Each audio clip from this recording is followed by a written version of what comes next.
That's most definitely what's up.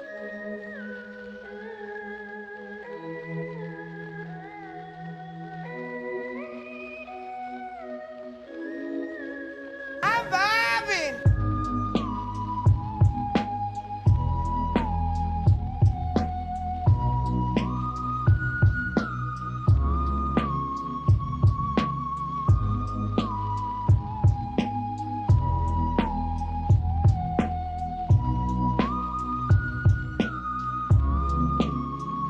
Shout out to the chess club.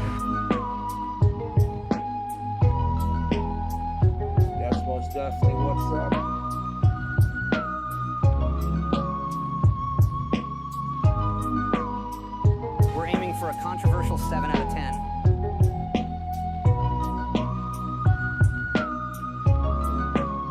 that something's wrong with the game.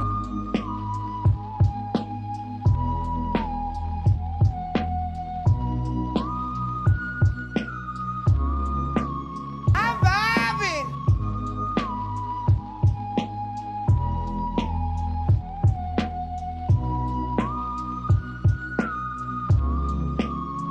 I'm vibing!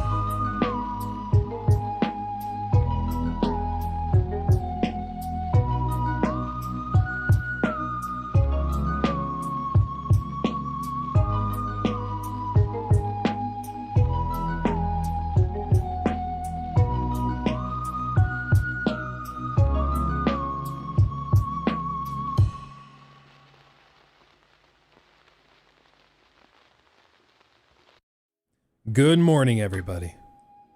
Welcome. Welcome. How's your day? How's your life? How's your existence? Hopefully, better now. Hopefully. How are you? I'm Gucci. You guys know how I be Gucci, but I want to know how you are doing. Hopefully Gucci too. We all need to feel Gucci. It's the only way to be. Is it not? It's the only way to be. Yeah, so I was building Warhammer figures last night, and I kind of forgot that I didn't finish until I came down here at the last minute to start the stream, and then I realized I had all this crap all over my desk. So I'm just gonna finish putting the heads on the little fellas, and then probably set everything aside, and then we'll go from there. Today we are building Mega Knobs for our Orky boys. It's very useful, very useful. We Gucci man, you better believe it. You better believe it. Hold on, let me pull up both chats. There we go, okay. Live the dream, let's see this Black Flag rip off. Yeah, we're gonna play some Skull and Bones today. It is in closed beta access. So you are able to play it if you were invited to the closed beta, which I was, because I'm a privileged, spoiled YouTuber. So we're gonna try it and see what it's like. I'm keeping an open mind, I'm optimistic. Some people that have played it recently have really enjoyed it. My point in recent videos has just been that I don't think it matters that much, because I think most people have their minds made up, but I would love to be wrong. Speaking of other people that have their minds made up, also Sony has just, well, specifically they seem to be saying it's Naughty Dog, but the point is, Last of Us Online, gone, donezo, dead and gone. Kind of surprised me. Well, I mean, I'm gonna do a whole segment on it. We're gonna talk about it in excruciating detail, because there's even some stuff like people alleging that there are leaks. I'm gonna go X'd out on that. I'm gonna show you quickly, and then we'll talk about this during the segment, but somebody said that this was a leak from the main menu of The Last of Us factions. I'm not going to show you exactly why now, because we'll save it, but it's like hella fake. It's like one of the most aggressively AI art fakes I've seen in a bit, at least in my humble opinion. They did some extra like overlaying and stuff to make it better, but yeah, it's pretty bad. Pretty bad.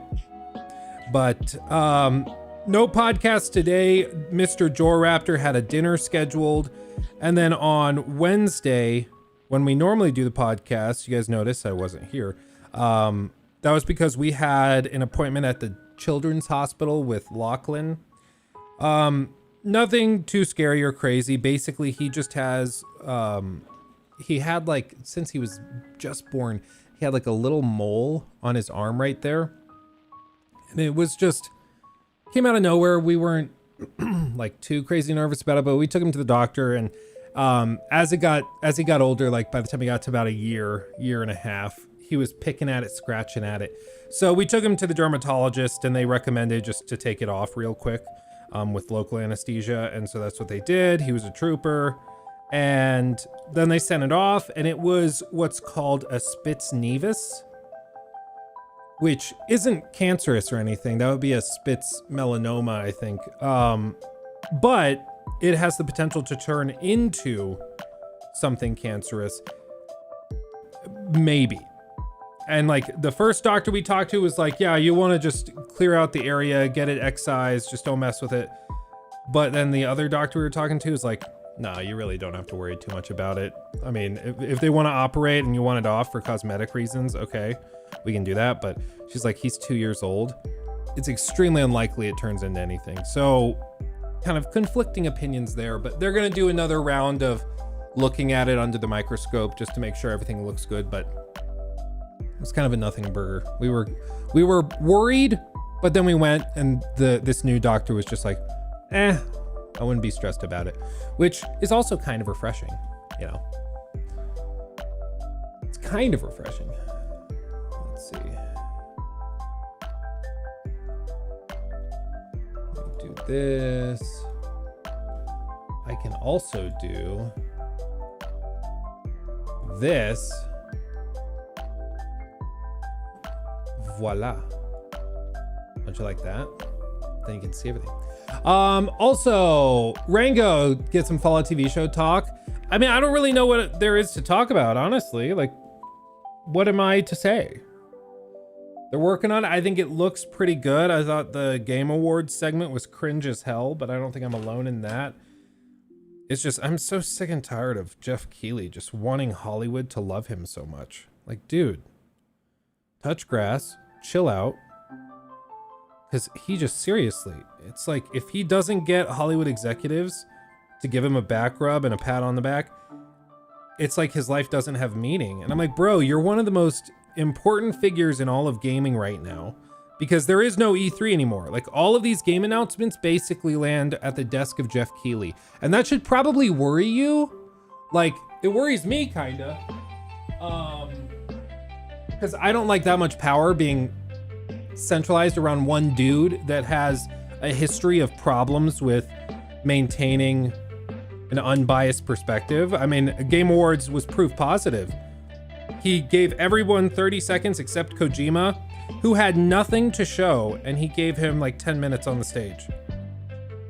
And that guy now has more power as it relates to game announcements and reveals than anybody else on the planet. That should worry everybody, you know? One Jeff to rule them all. Exactly. So, where did I even get started on that? I don't even know, man, but we'll see. We'll see how it pans out in the next few years. I hope that there's a replacement to E3 that's not Jeff Keighley related. I just think we need competition. We need something else. But nobody else seems to really want to step up to the plate. I get it, it's expensive and not really difficult, or very difficult. It's not easy, but still. Jeff becoming a monopoly is going to be so bad.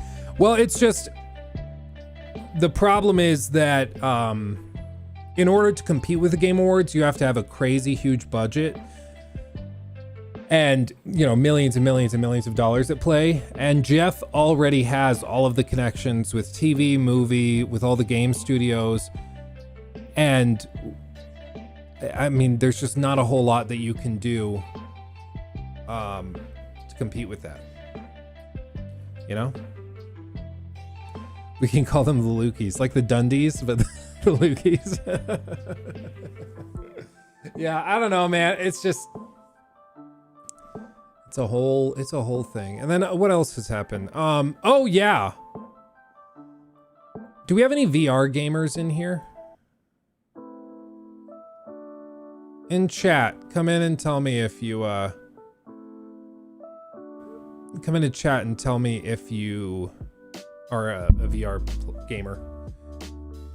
Because there actually was another IGN 10 out of 10.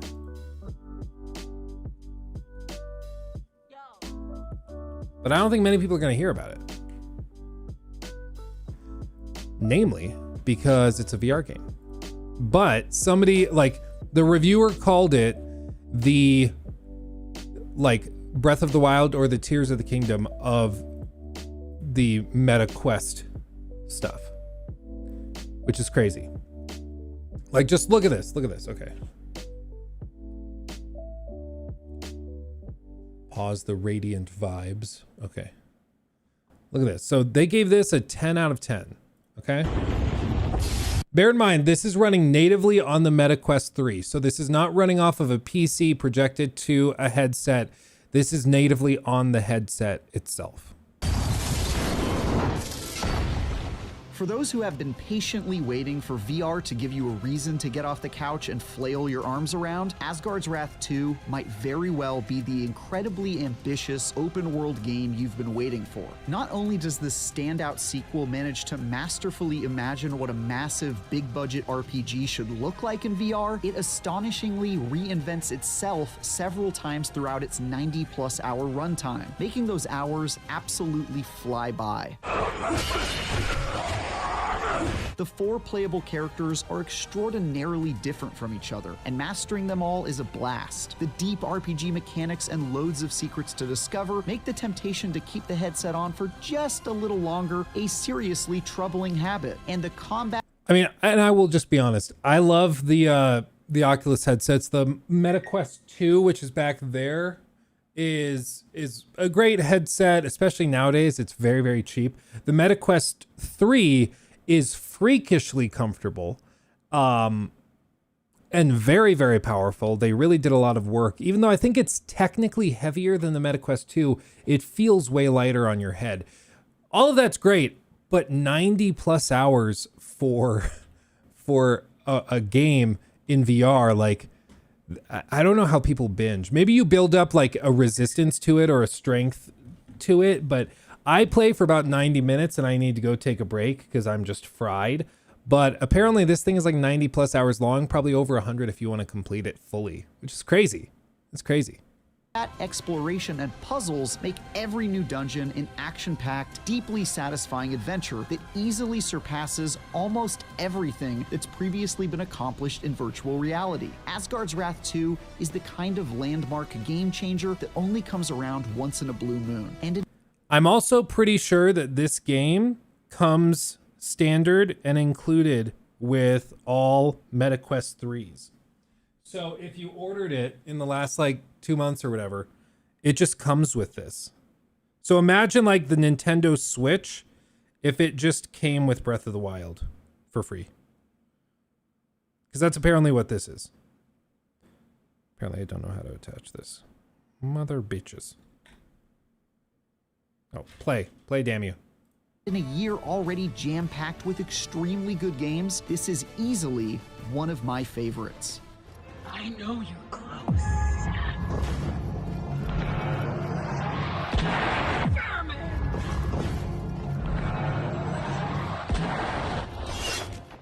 This is a game that takes all the most important parts of your Skyrims and your Zeldas and reimagines them for virtual reality from the ground up, with amazing success. Playing as a god who possesses mortals to help them fulfill their destinies, you'll roam interesting open-world areas from vast deserts to spooky plains of the afterlife, navigate treacherous dungeons, loot chests, recharge and socialize back at the hideout with NPCs you befriend along the way, and even kick back with a fishing rod, cause why the heck not?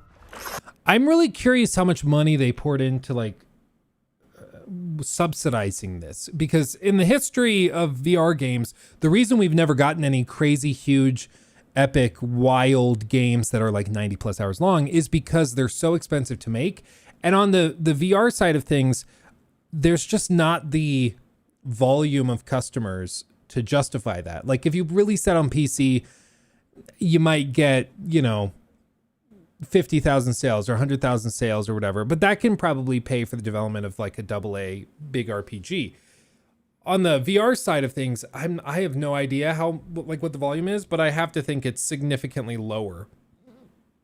Excuse me. So it's been very hard to justify the cost of development. It's sort of like the chicken and the egg. Like the developers don't want to make games for the platform because there aren't the players on the platform to pay for the games once they've released there to justify the expense of creating them. But the players don't want to go on the platform and buy all these games because there aren't enough high quality games yet. but there aren't enough high quality games because there aren't enough players. And so it's just a spin of kind of trying to figure out who the hell is going to go first.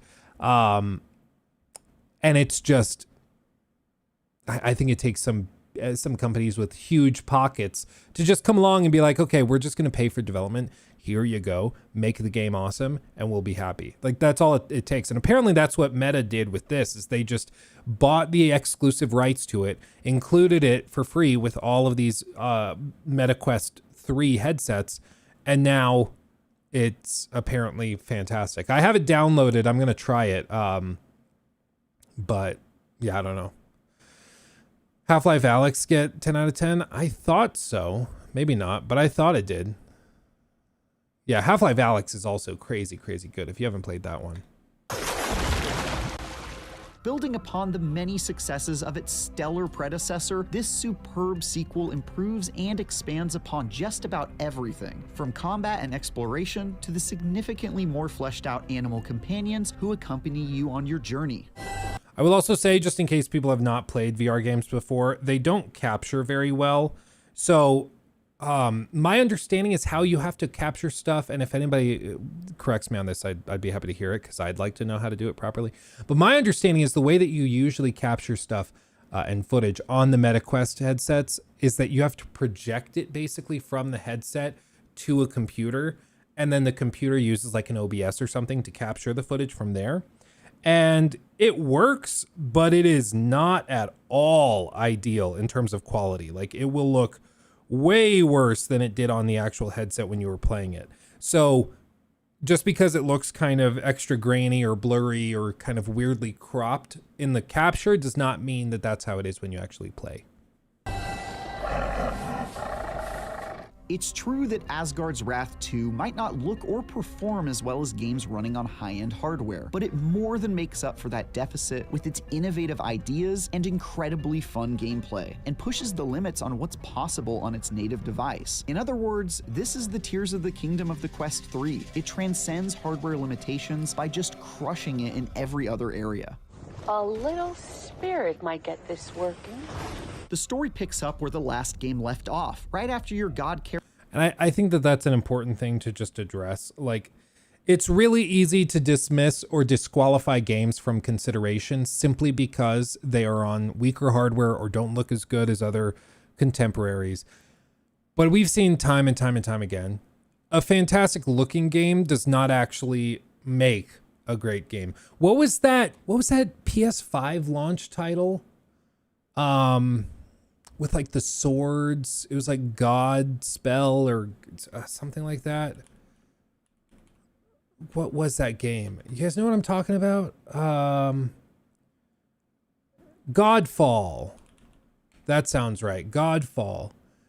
Yeah, you guys remember this 3 years ago, Godfall launch trailer. This was one of the first games that was shown off on the PlayStation 5, and it got people really excited because this looked a good bit better than anything we got on the PS4, right?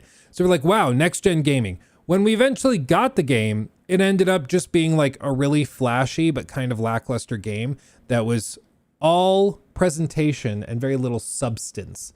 And so you can have a game that graphically is amazing, but that doesn't make a great game.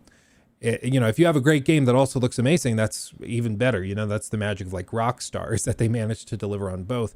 But as we've seen with Nintendo, great games are played. They're not necessarily gawked at for their graphical fidelity. And so in the case of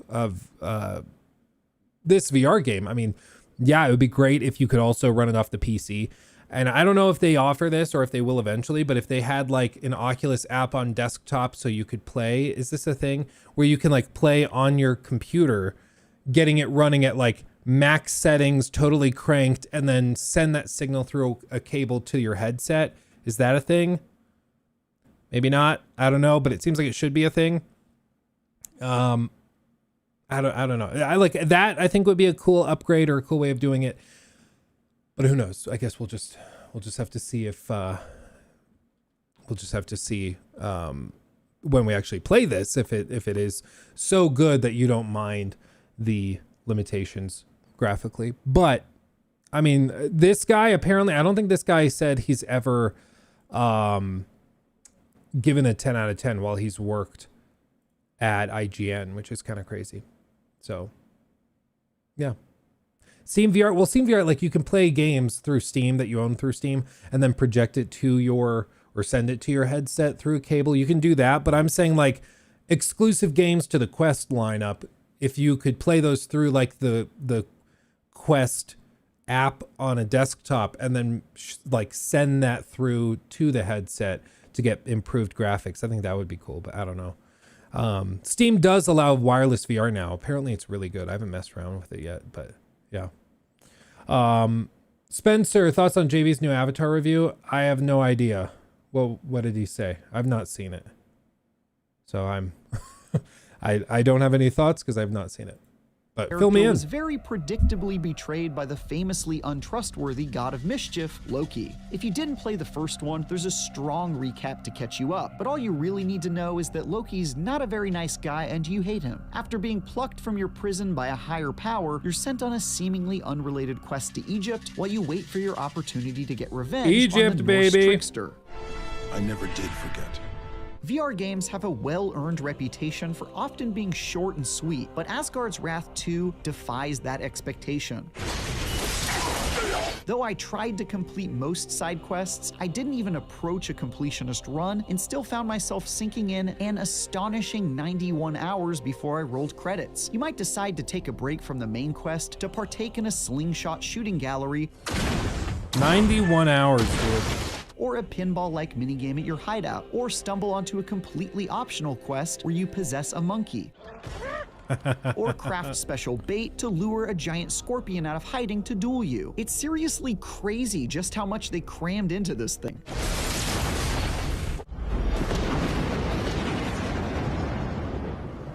One of the most impressive things Asgard's Wrath 2 manages to fit into its enormous adventure is its 4 playable protagonists, each. And I think this is a brilliant idea. Like, this is how they managed to keep it fresh over 100 hours of gameplay, is that you're playing as a god that possesses like these heroes to help them achieve their destiny, blah, blah, blah.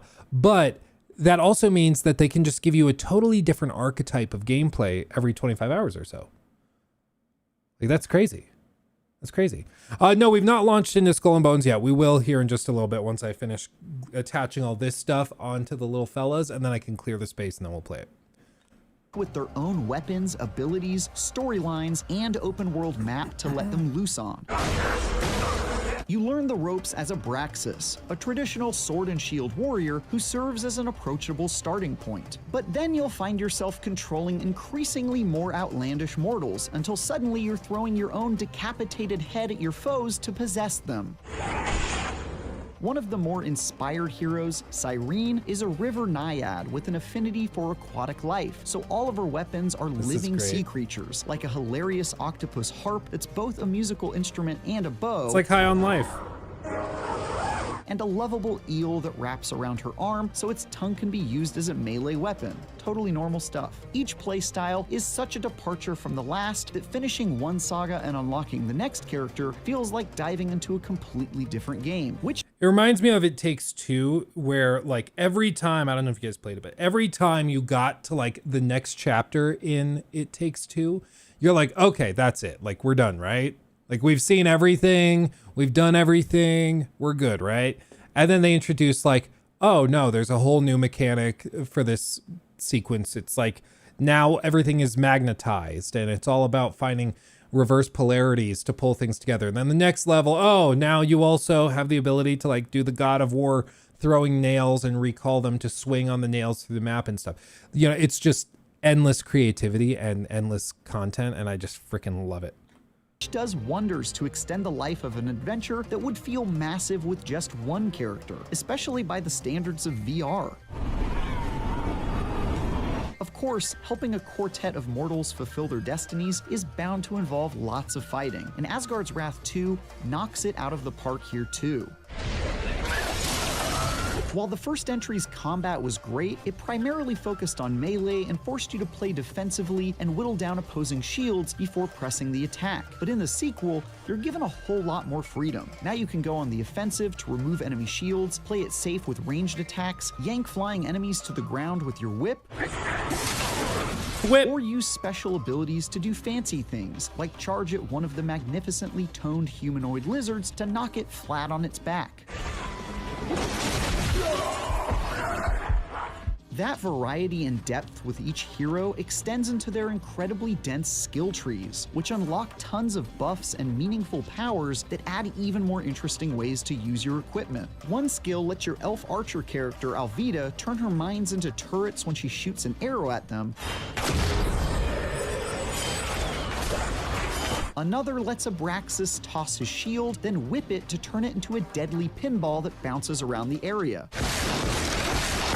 Then there's the usual stuff like crafting weapons and armor for you and your companions, brewing potions or cooking food, and making traps to be deployed in battle. They give you a whole lot of reasons to gather coins and crafting materials, and in all my time hanging out in Egypt and beyond, I never once found myself in a situation where I was not excited to find more of one material or another. Like, it just seems like a super robust, very comprehensive, like, open world adventure RPG. And that, like, that on the VR headset, I think could be super, super cool. These are our little fellas. They're getting there. Come on. Come on. Focus, damn you. Come on. Oh, maybe. There we go. See, they got like little claws, little guns. They're pretty cute. They're pretty cute. They're pretty cute. Yeah, they said Egypt. Now I have to play it. You're not wrong. I mean, let's be honest. You're not wrong. So, I mean, a new 10 out of 10. And I have not played it. I've not tried it. So I don't know for a fact how it is. But we shall see. Oh, should we see this? Sorry. I think we have to do this because this came up right after our last stream, and I feel like we should talk about it because it is funny. There is just a habit. Okay, sorry, Jacob. New segment. There is seemingly a habit among people like over the age of 30, whenever they try, and like specifically if they're not gamers, whenever they try to get into discussing video games, they end up making themselves out to be just the most insane people ever who have no idea what they're saying. Like, it's almost like they want so badly to have the contrarian opinion or to hate on games and make games like the subject for scorn or that they are responsible for cultural ills, that they just end up making themselves out to be insane. Just insane. I want you to listen to this. This is a I'm not really familiar with him, so I don't know who he is or what he like what his normal stances are. I have no idea, but this was sent to me, and it's pretty cringe. And you guys know I really like cringe content. So this is a guy by the name of Tim Pool. Says he won't play female characters in GTA games because women aren't physically capable of hurting men. And then somebody tweeted the picture of a Wernos or Warnos. I forget exactly how it's pronounced, but she was like a straight up serial killer. I think she killed 7 or 8 guys over the course of a year or two. And she said that they were all like people who, let's just say, forced themselves on others. One of them they think was probably that, but the other men she just killed and robbed. And then she said that they were terrible people. But that's an example of a case where, a woman was certainly able to overpower a man. But let's just see his take on GTA 6. But here's my thing. When I play GTA, okay, you are running around punching and beating people and shooting people and stealing cars. Yeah. Whenever anybody describes GTA that way, I immediately am like, okay, boomer. Like, if that's really how you define the games and that's all you think these games are, it's like describing Red Dead 2. Yeah, so I mean, when I'm playing Red Dead 2 and I'm just being abandoned and I'm robbing people and, riding on a horse, I'm like, okay, you saw a trailer and you're trying to describe the game. Like, okay, dude. Yeah. you know, personally, I don't want to play a female character. It's not. I don't know if it really matters, but it's kind of weird in my mind. And you know, you can tell me that I'm wrong or something. I don't know. That's just how I feel. You're wrong. Like, this lady's gonna run up to a random guy in the street and punch him, and he's gonna go down. Nah, come on. Yo, if your average woman ran up to your average guy and swung a fist at him, it's not gonna hurt him. It's okay. Your average woman ran up to your average guy. For one, I don't think you understand what the word average means. But secondly, it's a game in which, like, you're describing basically a Bonnie and Clyde situation with an experienced criminal. By definition, she's not average. Like, by definition, it's like, you know, saying, oh, well, you know, in games like The Last of Us Part 2 or like The Last of Us just original, when Joel is going around beating up all these grunts and regular enemies and soldiers, it doesn't make any sense because he's just a regular guy. They're regular guys. He should eventually get killed. It doesn't make sense that he'd be so successful. But it's like, no, they have narrative explanations of like his experience with fighting alone for years, for basically 20 years with Tommy, and surviving in all sorts of crazy situations with, you know, all these raider groups and stuff that he had to work with.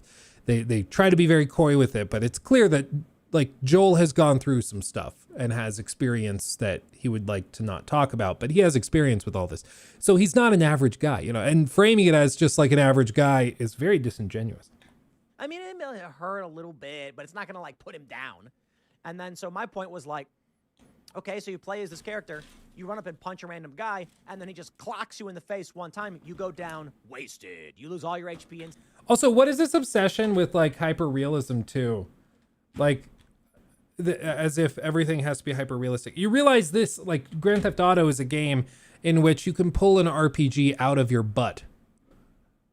Like, you can have a suite, a whole like armory in your butt crack, and then just pull it out randomly to fight people. Like, when did we get so obsessed with realism?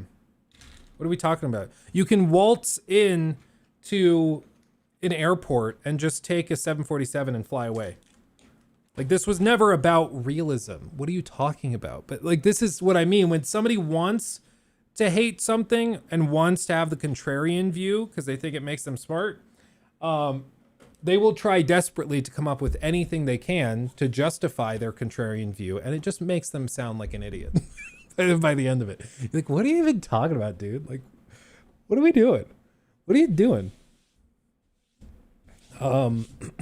Anyway. Yeah, it's a video game. When have video games been one-to-one realistic? Well, it's like if the game is trying to do that, then they can frame it that way. You know, like in Red Dead 2, you can't just pull weapons out of your butt crack. You have to go and actually pull the weapon from your horse. And, you know, if you run off from your horse before you've removed the weapons, you just don't have it. Like, it's very intentional that your stuff is stored there and it's tucked under the saddle and you got to pull it out.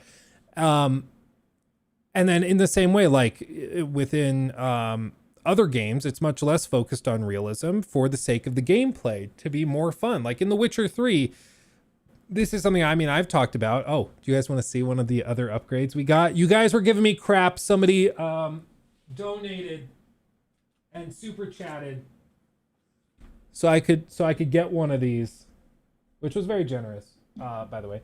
But let's see if it actually works. I messed around with it a little. Okay, just a tad. But full screen. Should we try it? I'm really bad with it. Okay. You see this? See, it takes a lot of practice. I got to get there. Oh wait, I can turn off this screen now. Boop. But now look at this. I can like draw stuff, and I can do this without using my mouse. Isn't that great? Now I'm really bad with it. It's going to take me a while to get used to it. And like get familiarized, because you have to be able to track it looking at the screen with like associating where your hand is on the tablet to that, but we'll get there eventually. But in like The Witcher 3, what I was going to show you is like, if we have the main body of land over here, you know, this is like the main area. Maybe we also have an area over here. Let's just do some different zones. And then over here we have like Skellige, Okay, and then maybe we have like a really intense area over here. This is true for most video games, to be clear. Okay, so this isn't just this. But if we have like a starting area, and in this case, I guess it would be a white run. So we have a little starting area. This is levels 1 through, let's say, 5. Okay? Then we also have over here levels, like it's recommended 6 through maybe 12. And then this big area scales dynamically, so it's whatever your level is. So we could just say it scales. And then Skellige, I think it was 18, I think is the level cap. See what I mean? Like you start writing kind of crooked because your brain breaks. 18 plus, that's what makes it so cool. And then let's just say this is like 35. So in The Witcher 3, you start over here. Like you start down here running around having a great time.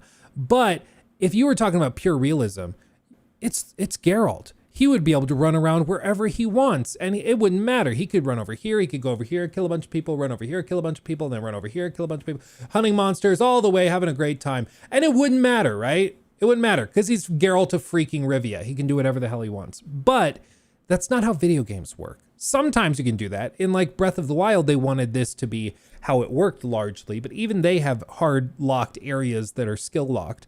That you can't go until you have a certain like level of armor, until you're able to deal a certain amount of damage. But in The Witcher 3, rather, what they want you to do is they want you down here. Whoop, there it is. They want you down here running around in this area, getting to level 5, and then they have like a main quest objective that sends you over here.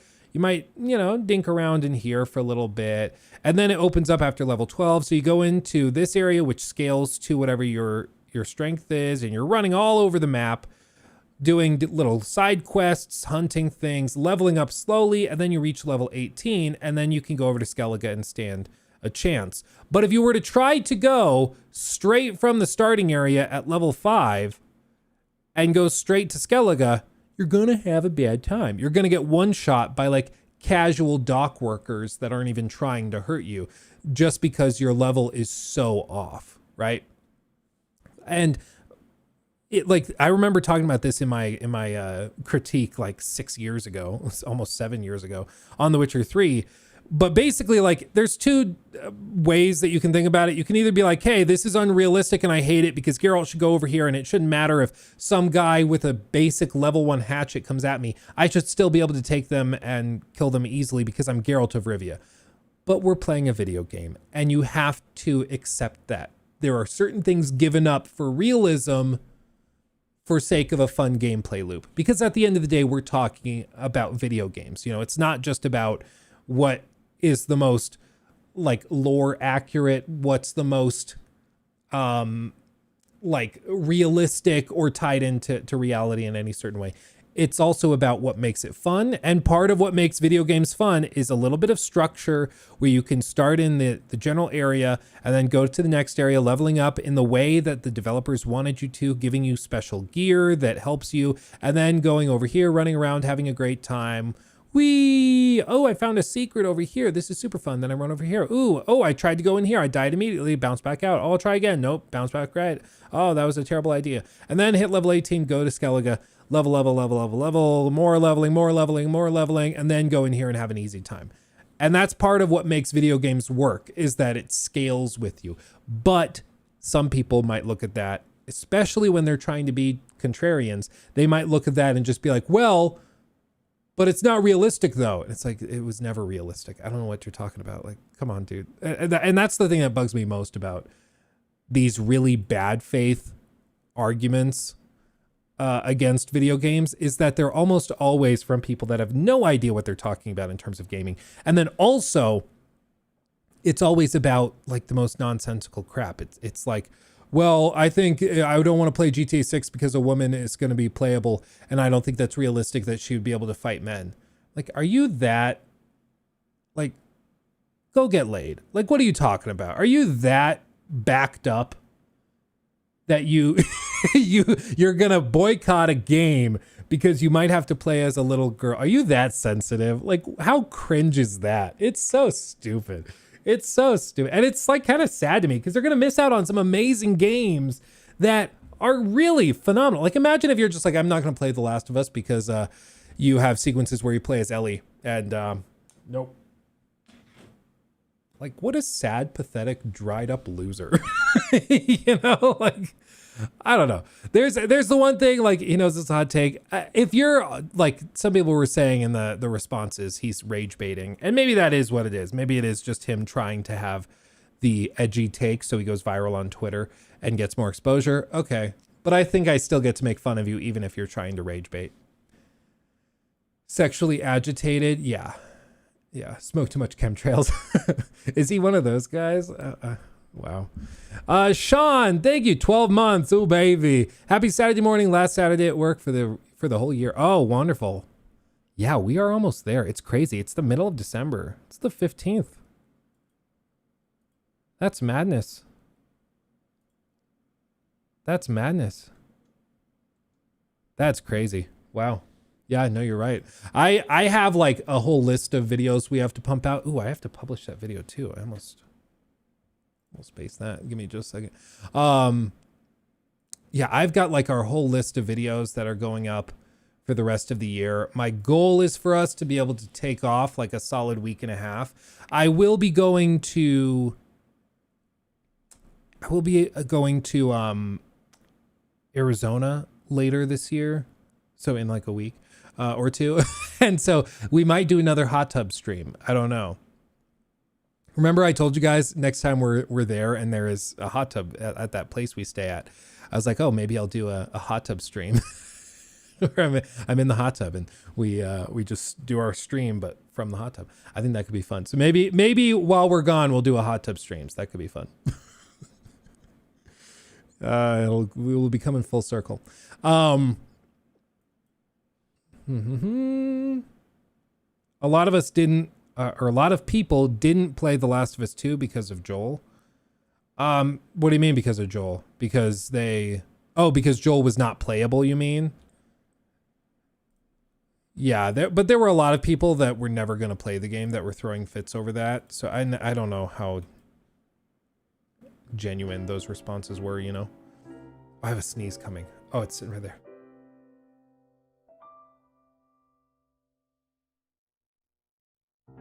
My goodness. Oh, that one like tickled my brain.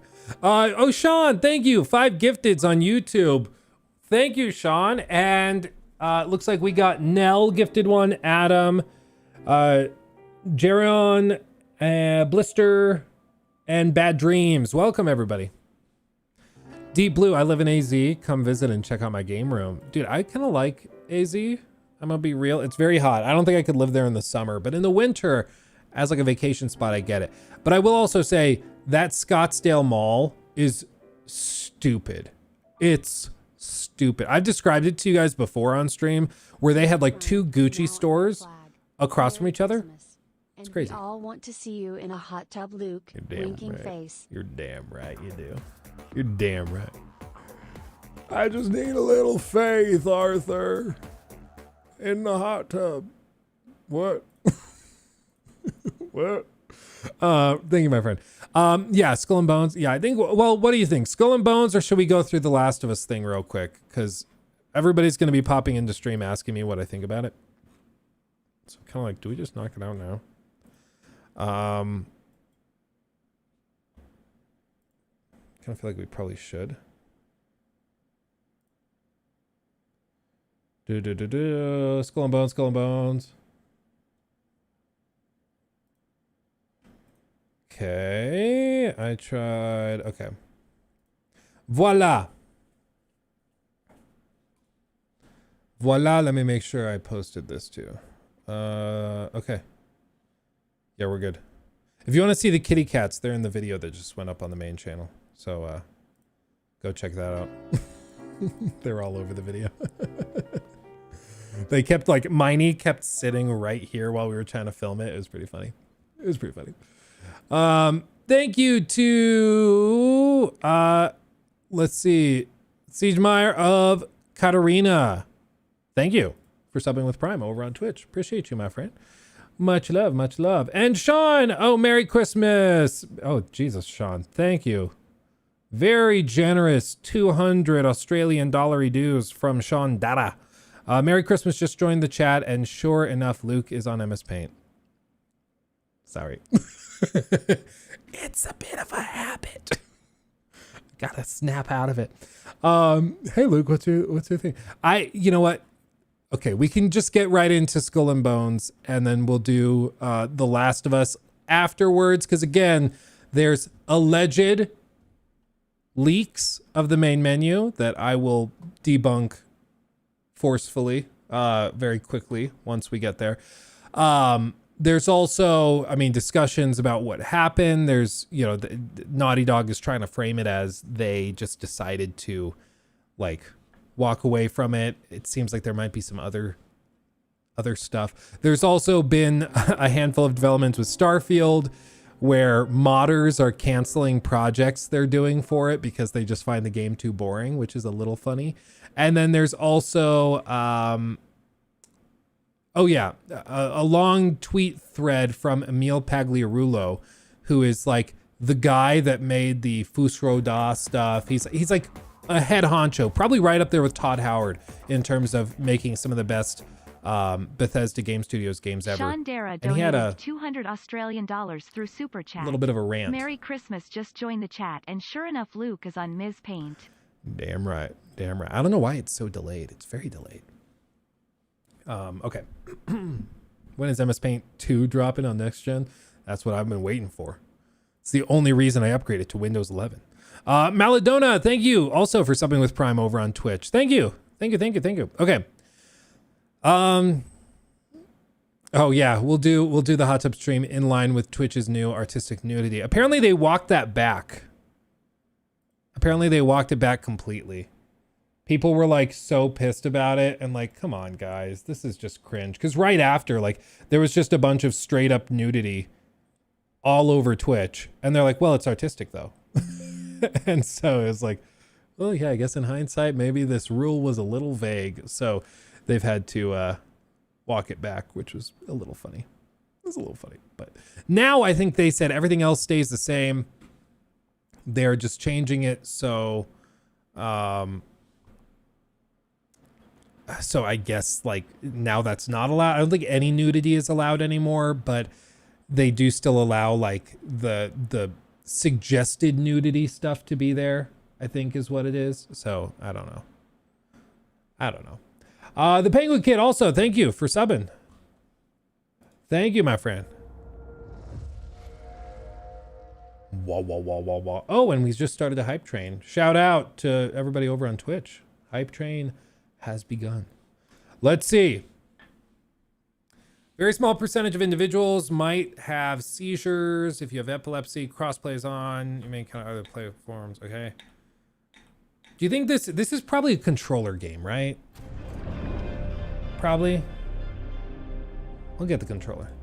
Yokes, thank you for the 100 bits. Thanks for streaming so I can procrastinate my uni assignment. You're very welcome.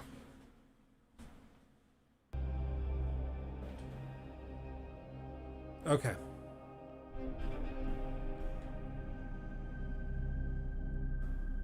Okay, brightness. HDR, we'll leave that off because it screws everything up. Play fair, play nice, play safe. I agree. Welcome, pirates! In this closed beta, also shout out to Ubisoft for hooking us up with the closed beta key for this. Feats worthy of Pirate Captain, claim rewards, which you'll be able to use at launch. Ooh, that's cool. Discover premium content, 3-day early access, Ballad of Bloody Bones collection, 2 extra missions, a digital art book, digital something at Move. Premium edition also includes Ashen Corsair ship cosmetic set. Oh, look at the, is that a monkey or a cat? I can't even tell. Okay. Okay, we are here. Options, settings. I'm gonna go graphics, ultra high. Yes, ultra. Upscaling quality, high. On. Okay. We're gonna crank this as nice as it can. We have 6 hours of gameplay. We're not gonna play for 6 straight hours on stream, to be clear, but The dawn of capitalism. when corporations as mighty as nations rule the seas and dominate the world's valuable trade routes. With an iron fist, they forge a path of tyranny and exploitation, igniting a battle for global supremacy. From the Indian Ocean, a flood of exotic goods feed new addictions and fill coffers with coins tainted in blood. He said tainted. Blood, there are predators. Okay, that was cool. I'll give him that. That was a cool transition. Okay, that was cool.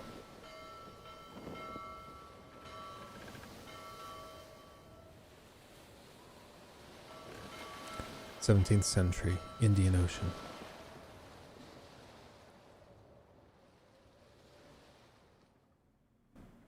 Damned fog!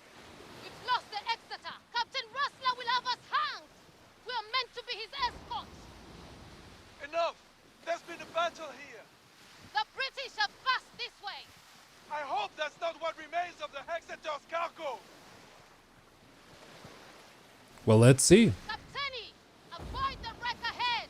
Okay, little steering tutorial.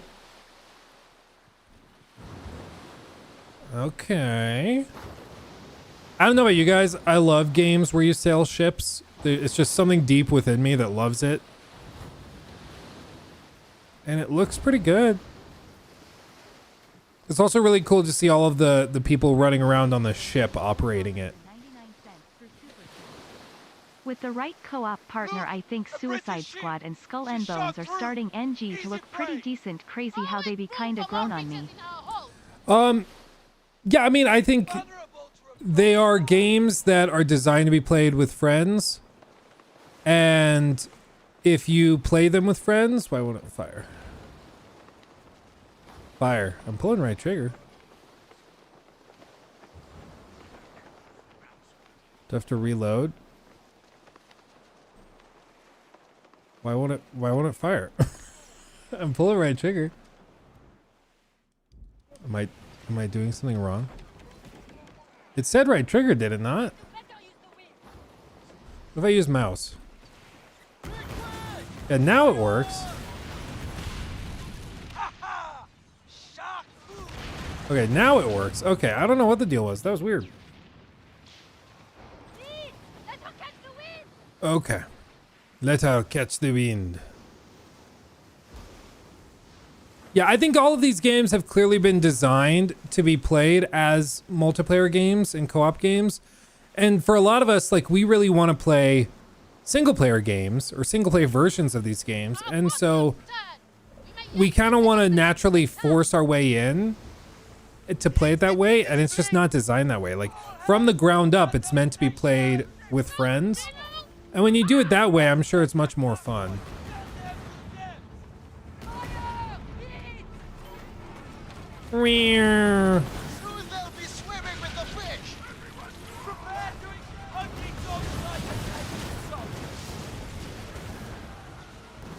It's kind of cool. They have to manually reload it all. That's cool.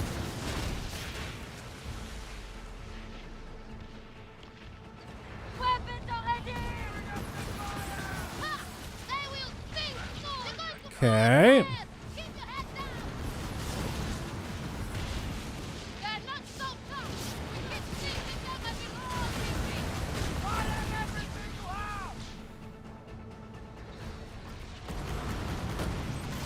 Gotta lead them even more.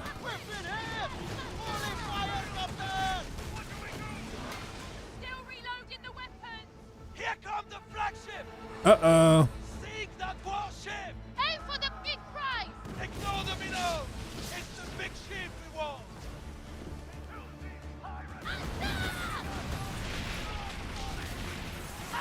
The sharks will feast on them! And boom goes the dynamite. I mean, they've definitely turned it a little bit more arcadey. All of these ships are moving super fast. It's not bad. It's just very arcadey. If you're looking for something a little more grounded, it's probably not going to be this.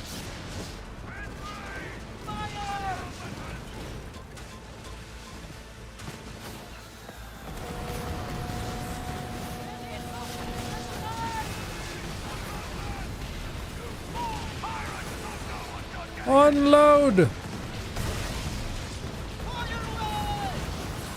Just ramming into another ship.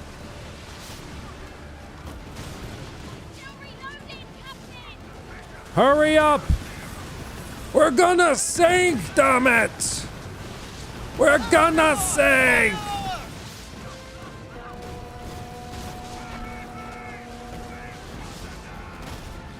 Did I just whiff all of those? I just sent them right over the board? Okay.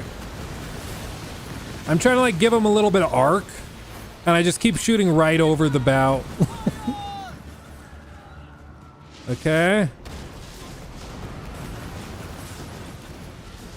We're getting there, lads. I did it again.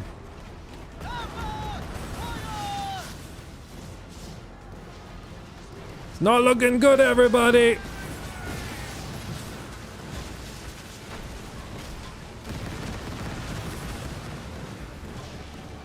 Oh, lordy.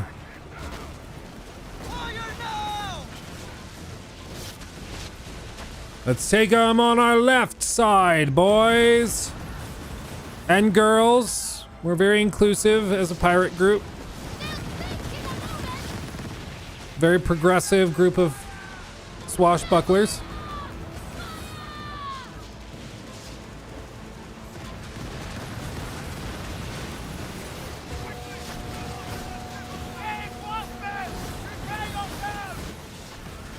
Oh, lordy.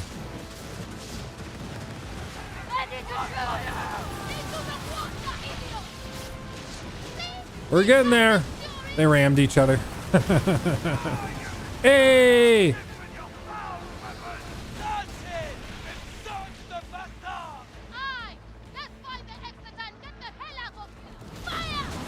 So there is no boarding. This is a game where you play as a pirate on your ship, but then after that, you can go on like land running around.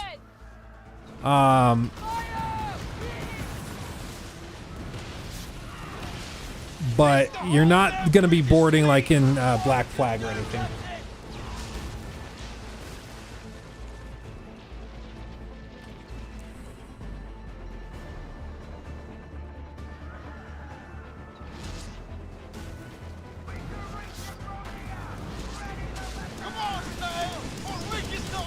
I could have been using this. Oops.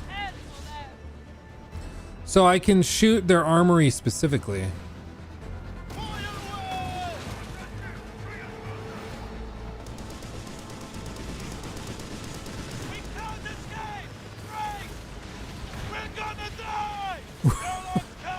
Oh God. Oh God. They were right. They could not escape. That was true. That was true. Kind of sounds like land areas are hub without meaty action gameplay. Yeah, I mean, this is I think the struggle for Skull and Bones is that when it was announced, everybody heard, okay, Ubisoft's making a pirate spin-off game. Okay, so it's going to be like Black Flag, but its own thing, not in the Assassin's Creed universe, right?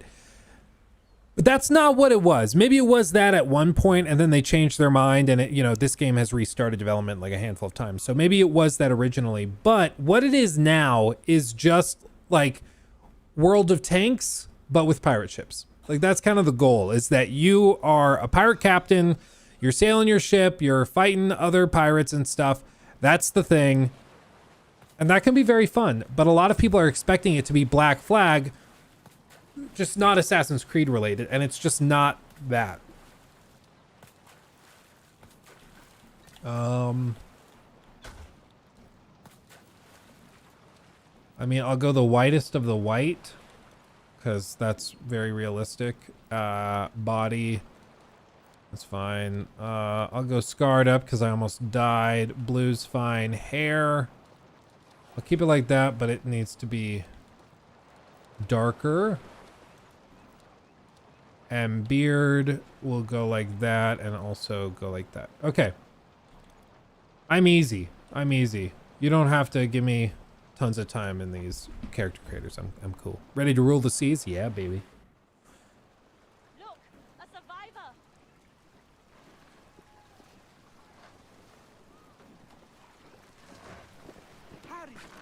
British fleet will still be near. Take my hand. You're not dying today.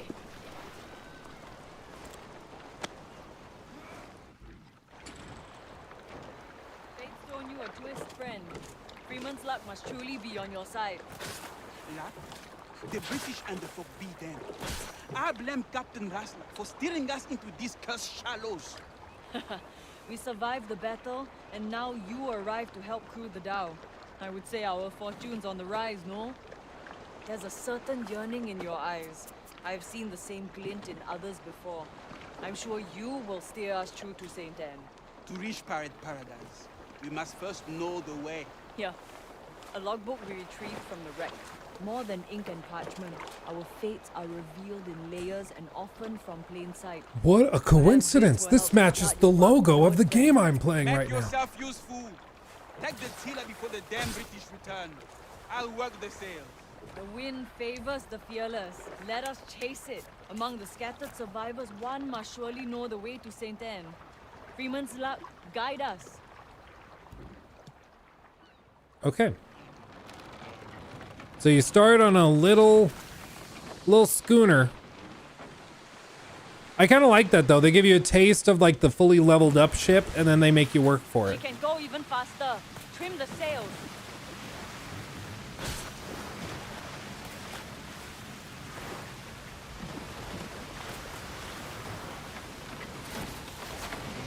Land ahead. Okay, what's Destiny's thrown this? us a line. We can find help to get out of this place. How do I move forward without any sail? I can't? Okay. That's okay. Requires a crowbar, which I don't have. Okay.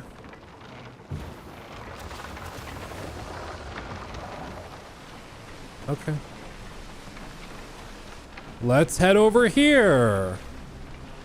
Kill a tomato.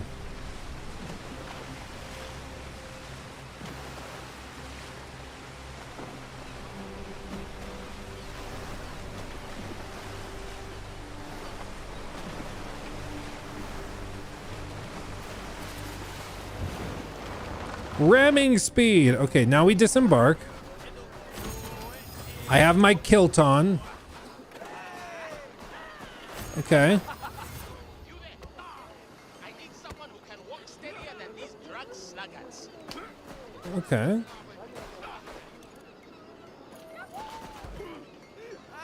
Invite to group, player options. No, I wanted to talk to this guy. There we are. I told Captain Rassler the ship was as overburdened as a pregnant sow. We may have lost the British in the fog, but also the race against these cursed elements.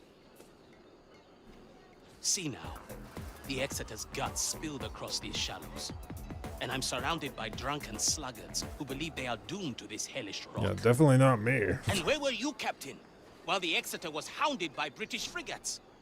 No doubt cowering in your quarters, like the filthy bilge rat you are. Good to see you too. Jesus. Yeah, we're basically all dead because of you, you son of a bitch. And I'm just like, I just got here, man. Come on. Judson, thank you for the 2. What are your thoughts on AC Black Flag remake rumor? Apparently, so the team that made this, that's making this, is going to be doing that remake. They clearly have already got the tools and stuff down. So I'm down. I mean, any chance to play that again, I'd be happy. But I guess we'll just see. It's still going to be like 3-4 years out, let's be honest. You steer the Exeter into the reefs, not me. And if you had kept the British off our backs, as per your agreement with Skerlock, we would not be in this shit kettle in the first place. You wish to reach St. Anne? Of course you do. And so do the rest of this drunken lot, sprawled upon their asses. But if we return to the Kingpin empty-handed, he will surely strip us of our titles, if he does not first strip us of our skin. Retrieve what remains of Skerlock's cargo from the shark-infested waters. Okay. Only then will I divulge the way to pirate paradise. Okay. Only fair. Okay. Country has been lost to surrounding waters after the crash of the Exeter. Recover the Kingpin's contraband to trade for information. Okay. Good. Now make haste. Okay.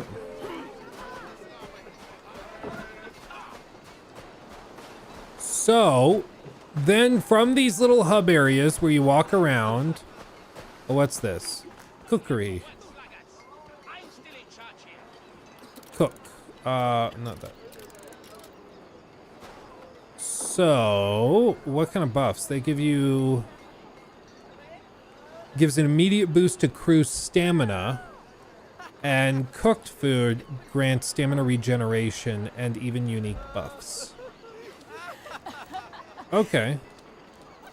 Interesting. Okay. So next time we get into combat, we have to watch crew stamina and see if that's even like a concern. But that's interesting. Set sail, then we hop on the ship. Wouldn't trust the officer to guide a fish in open seas. But if the bugger knows the way to St. Anne, we need to get Skurlock's cargo. I mean, I do think it's pretty. You must track fast. Those corpses. We might have to search them. Uh-oh, Jesus Christ. There's a straight up shark attacking us. Okay. Watch out for Oh, the God. feet. Good work. I think we have enough. Ah!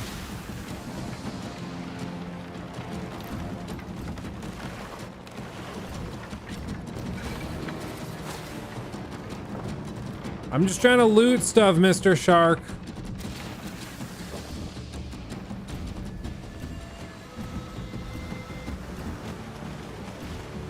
Can't carry any more of this stuff. Okay. I think we got what we needed. Leave. Come at me, beast!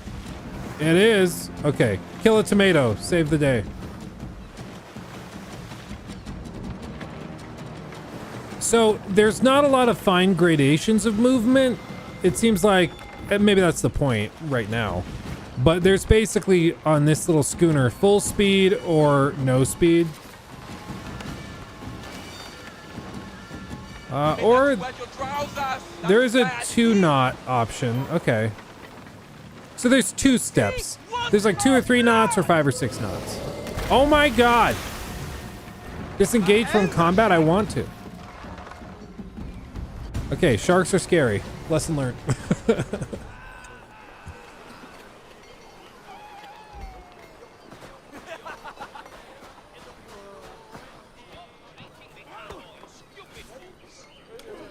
Okay, I don't think I got everything I needed, but... You wish the way to St. Anne? Get me Skellock's cargo. Thanks for the goods. Skellock may well spare my head, but I cannot say the same for you. After I tell him about the captain who failed to protect his cargo.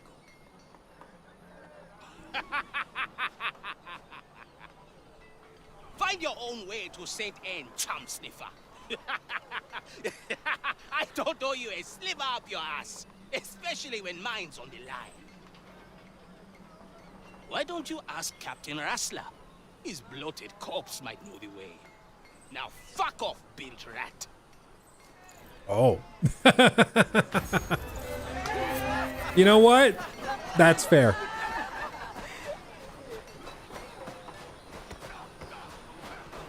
That's fair.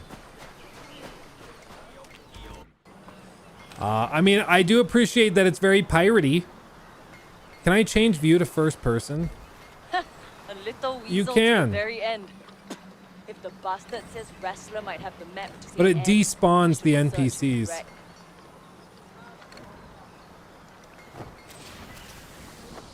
I guess it makes sense. It would probably get in the way, but...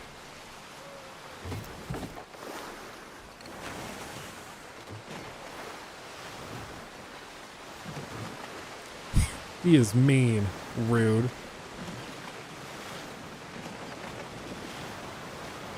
Okay, do I have it now?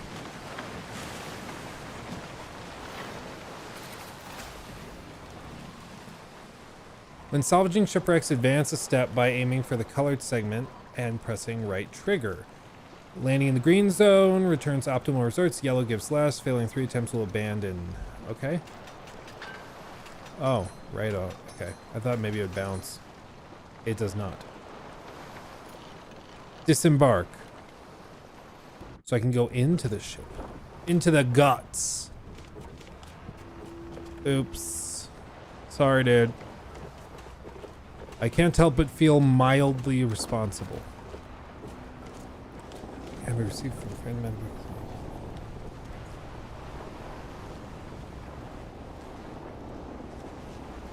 The Pirate Den. Good luck finding that. Abandoned cannon.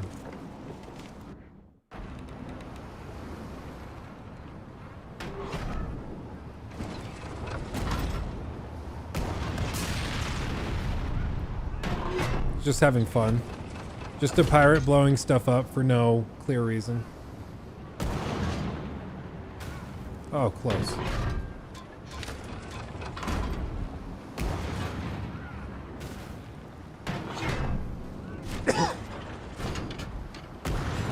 Does kind of bug me that the cannon doesn't rotate. But right over the top again. Oh my god. How did that miss?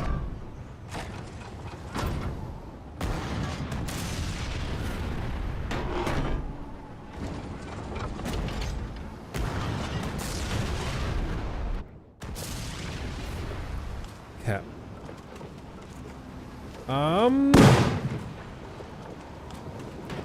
Any other notes over here? Not that I see.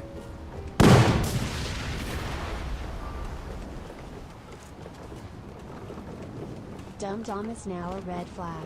Hell yeah, 4 months Lukey Poo just got on stream House Skull and Bones. Sing USSC Shinty, much love. Yeah, Dum Dum. Honestly, so far, invites you to the group. So, okay. Honestly, it's not bad. It's not bad. It's not the game I think a lot of people are hoping for. Because I think a lot of people are hoping for just Black Flag 2, basically. But as like a little pirate adventure game, I could see it being fun. Santa Anne.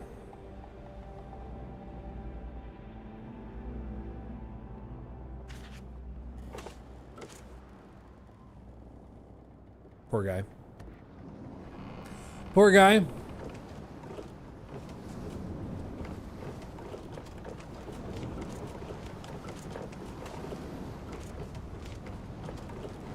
So back to the ship.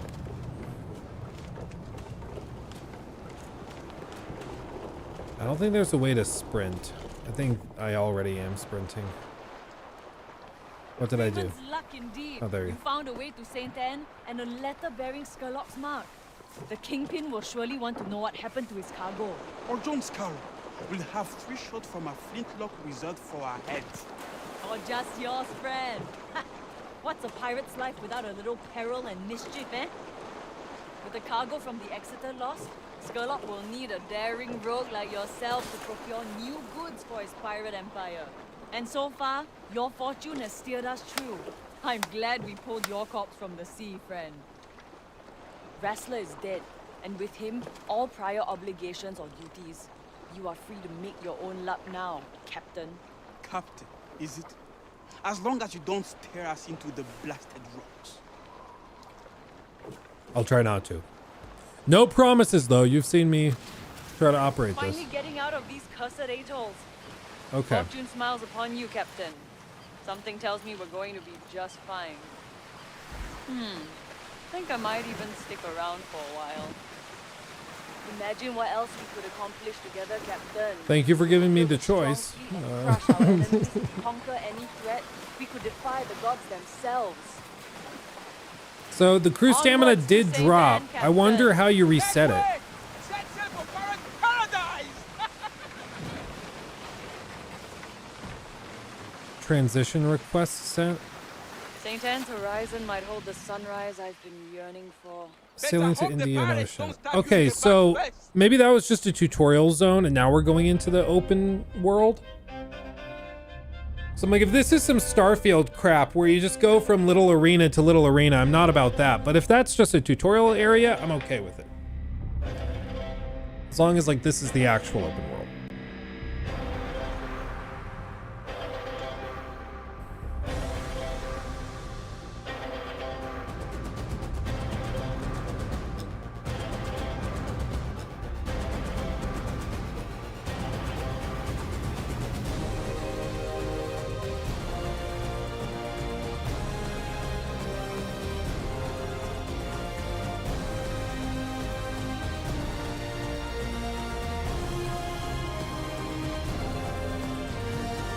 They got everyone working on this.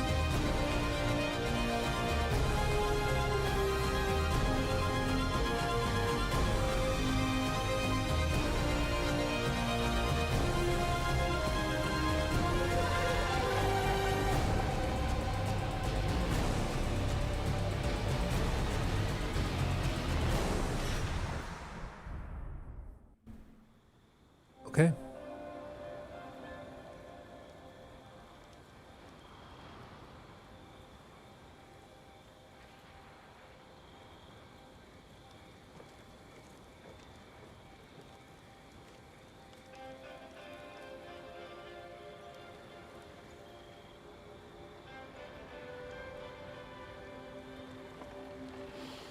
Ah, smell that salt, spice, and sin, Captain.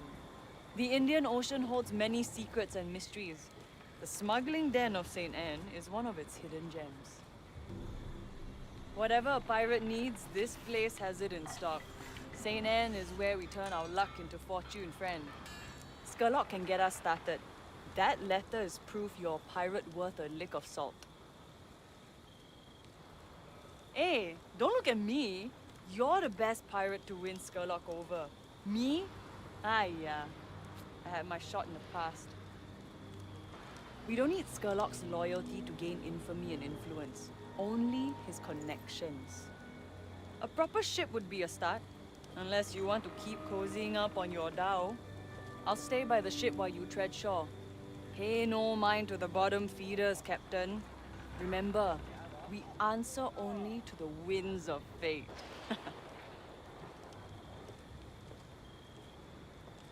You gotta love the good old silent protagonist bit. This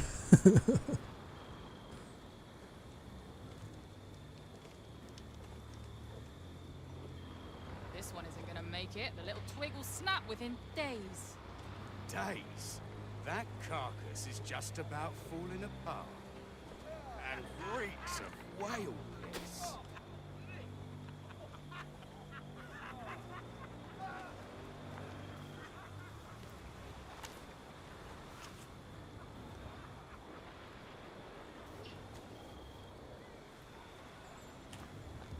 Where to go? The ink blot.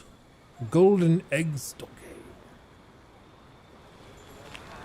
Oh, goddamn piss. Okay. He lost our ship in a gun.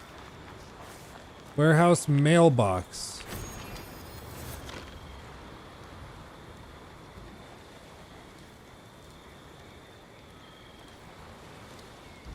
Please welcome Santa and they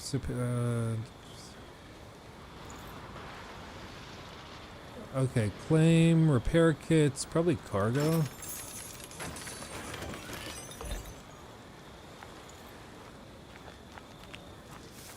Okay. More dregs washed up on our docks. Let's go meet with him. I'm looking for John Sherlock. This one here survived the wreck. Sure looks like it. A survivor? Come on in, Callie.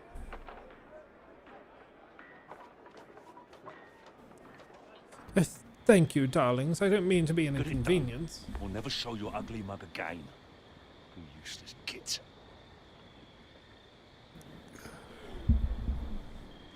Smoggle, thanks. Wrecked my ship, sank my cargo, but shut you out. Hope you're not worthless. I really needed those goods. You see, this port rises on Julian's patronage. And that merchant's so rich he pisses liquid gold. All I receive is a letter. For a second, I thought it was just, he pisses liquid, he's so rich. It's like, but isn't that normal? That fucker What? wipes his ass to smear my face. I send a full haul of goods, and his demands triple. I'll need more captains. Maybe, sir, I could maybe help a little bit if it, only if you really want me to. I guess I could. Into a haul of those goods. I'll try trading. A nose for a bargain, have you? I can set you up with some traders, but you'll need a much larger haul.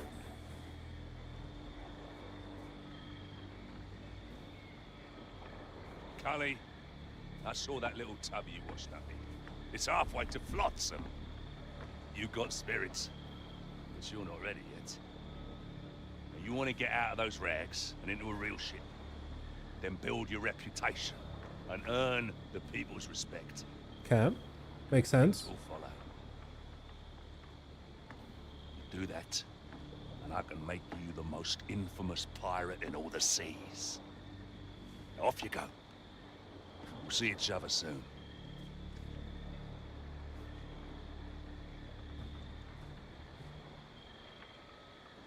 Already, I like the kind of balance they've struck between some narrative stuff and then the clear gameplay objective. Attracts your standing influence within the pirate community. New service contracts will become available to raise your level of infamy. Tougher the challenge, more infamy stand to gain. Makes sense. Exeter's logbook. Captain. Small vessel originally built to hunt wildlife along rivers. Slot. Okay. Knowledge, and then all of our cargo's there. So I like the kind of balance they've struck there. As for like the specifics of gameplay, I'm still undecided there, but was this where we buy like cosmetics? Oh, hello, darling. Here for a restyle, mon coeur? I can tell from a glance you're not a normal pirate.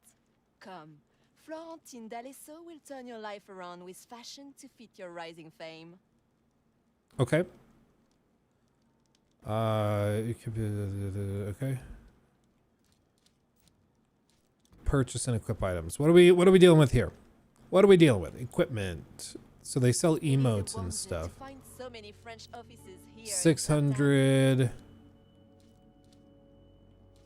900 necklaces. I'm guessing you'll be able to buy silver.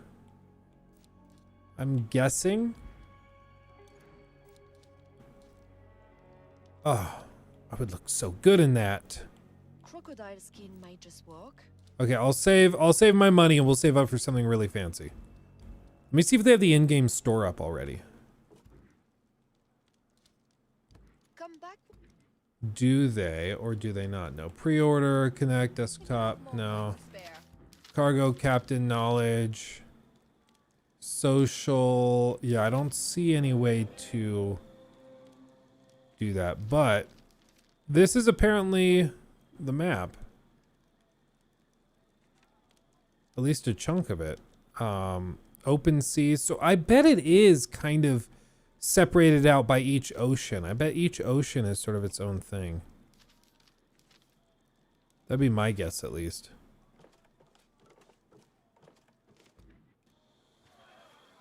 It also does have that Starfield load screen between going indoor outdoor, which is too bad. But I mean, that's one of the things you can also tell based on like the character models. There's remnants of this game that feel like it's like a 2015 game, but then like lighting and depth of field effects feel much more modern. So it's just interesting. Like there's a bunch of remnants of old engine stuff and then some newer stuff. It's just cool. It's a hodgepodge of all of it. I want to be infamous. Measure infamy by the weight of your purse. St. Anne is the right place. You know what I think of whenever I see it, like infamous or invaluable and stuff? My mom told me a story. She was like, when I was a little girl, I was talking to, I think she said it was like her grandma or something. And her grandma was talking about like how much she treasures all of her kids and grandkids, blah, blah, blah. And my mom, who was like 4 or 5 years old at the time, asked her, "What am I worth, Grandma?" And her grandma said, "Oh, sweetie, you're invaluable. You're priceless." I think is the exact word she said. "You're priceless." And my poor mom, at like 4 or 5 years old, thought priceless meant you didn't have a price because you were so worthless. So she was like, I remember I just kind of like nodded and smiled and ran off and then hid in a room, and I just sobbed for like an hour because I thought my grandma said I was worthless when she was actually saying the exact opposite. But she didn't realize that, which, I mean, that just, doesn't that hurt you? It just makes you like, oh, poor little thing. It's a little sad, a little funny. But now, I mean, there's little things like that where like little kids don't always understand the word. Like it might be really commonplace for you, but they don't know. Like Lachlan, he doesn't understand the difference between I'm scared and like you scared me, or you're scared of me, or I'm scared of you. To him, he's just like, if I'm uncomfortable and maybe a little scared, it's I'm scared of you, you're scared of me, we're scared of each other. Like he doesn't get it. So if you like surprise him and jump out from a corner and go boo, he'll go, "Oh, you're scared of me." It's always very, very cute, very funny. Craft new items. Harvesting fiber from plants. Okay, I think I need all of this.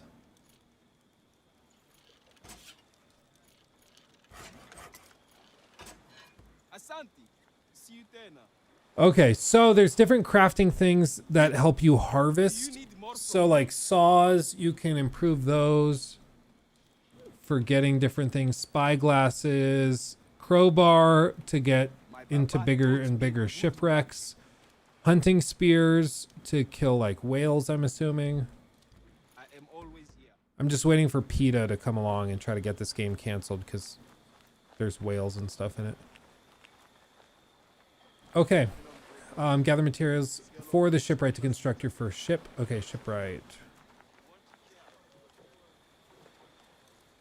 Ah, so you're the kelp that washed ashore from the wreck of the Exeter.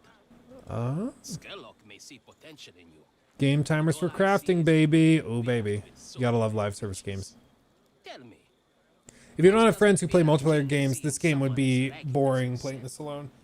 I think like with most of these live service games, they're just designed from the ground up, where part of like the push is to get you to have stuff you can show off to your friends, and you can compare your stuff to each other's. And so if you try to play it like a single player game, it's just not going to work, because like they designed it around you playing with other people. Like that was the whole idea. I expect you'll be wanting a pat on the back, treasure in your boots, and John Skellock's warm embrace. Ha! St. Anne would sooner slit your throat than be called your paradise. I can build you the mightiest ship in the Indian Ocean, like I did for Skellock with his Margareta. But how you steer Sounds like it into the Margarita. waves is up to you, Captain. Take good care of your ship.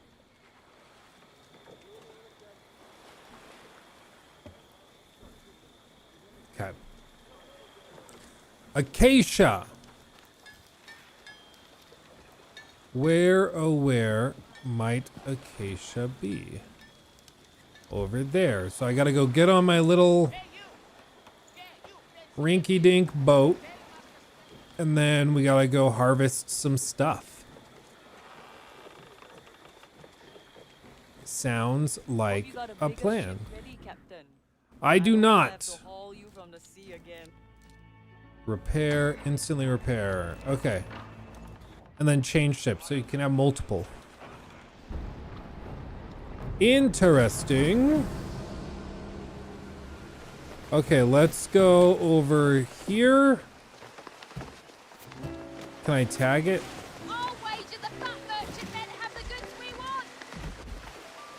Oh my god. Here we go. Okay. We're on our way.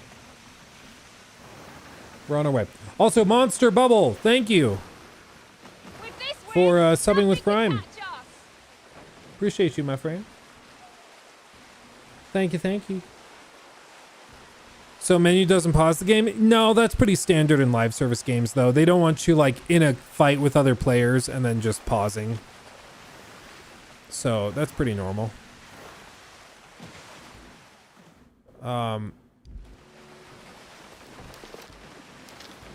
Plus, it can be handy. If you're trying to travel a long way like this, you can just pull it up, check menu, manage inventory and stuff without having to worry about it.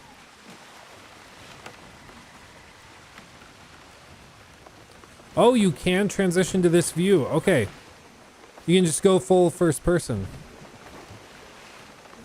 That's cool. Open the stalls! I beg you! That's funny. I'm gonna die! Stop it!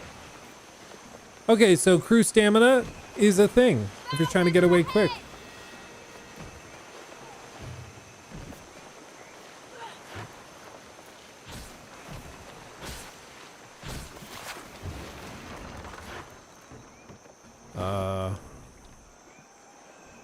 How do I harvest? Sorry, sorry.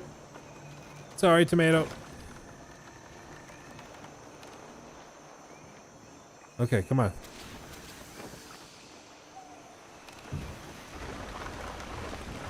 Maybe I can't harvest that one. Okay.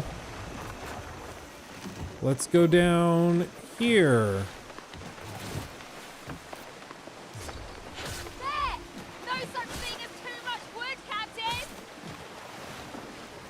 I've heard that. I have heard that for sure. Okay. Let's go get some acacia. Keep it coming! We'll need much more! We need more, Captain! This is only half!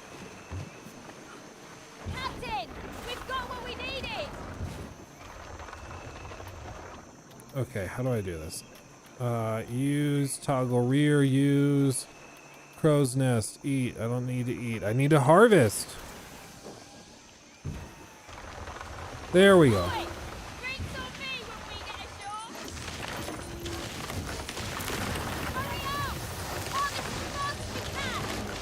Prepare to engage the enemy! What enemy? I'm busy. What are they talking about?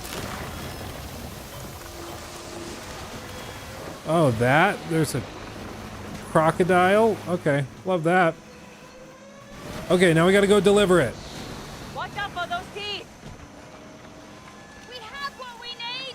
Let's get it delivered. Let's do it.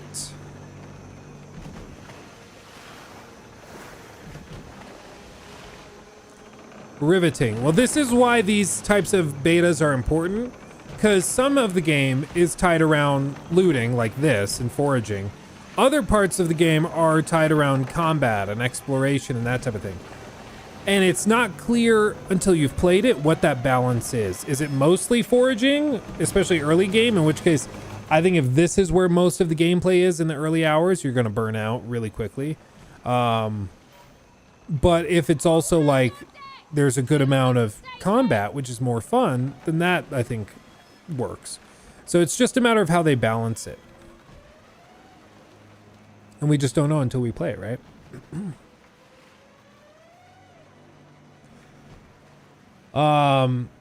Really great lighting can make even mediocre textures look amazing. Yeah, no, I mean, that's why it's really interesting, because there's parts of this game that clearly were like originally built back in probably 2014, 15, because they're very, I mean, you can tell like on their hands and fingers, they're very blocky.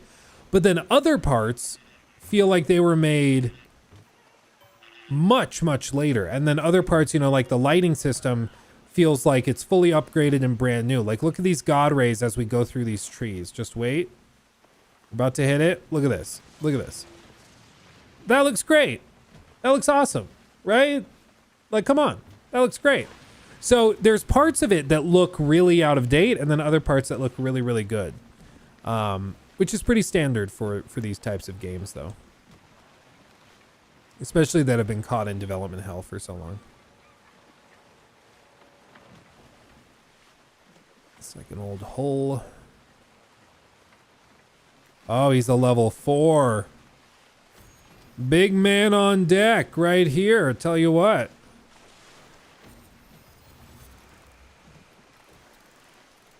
Press the wrong buttons. Love it.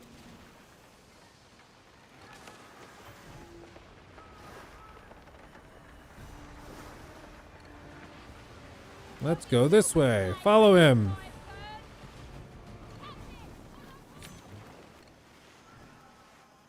Can I actually get there this way? I can. So he's sailing around. He crafted his big ship. He's foraging still. Which makes me think it is going to be a big thing in the game. Is it just the same minigame? Looks like it.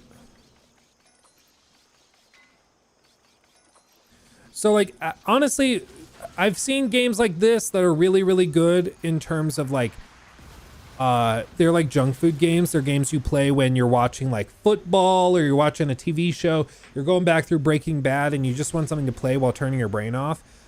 I could see somebody having fun with this if they like pirate stuff. Like, oh, I'll just turn my brain off, sail around, forage some stuff, upgrade my ship. Don't even think about it. And that might be part of the goal. I mean, that might be part of the strategy.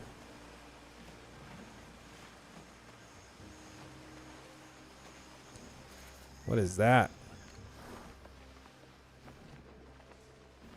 Looks like a tree almost. Is it just a huge tree? I mean, these parts are very Black Flag. You remember Black Flag? Like, you could sail all around these huge islands and stuff, but you couldn't get out unless it was a very particular spot they wanted you to get out. Very Black Flag.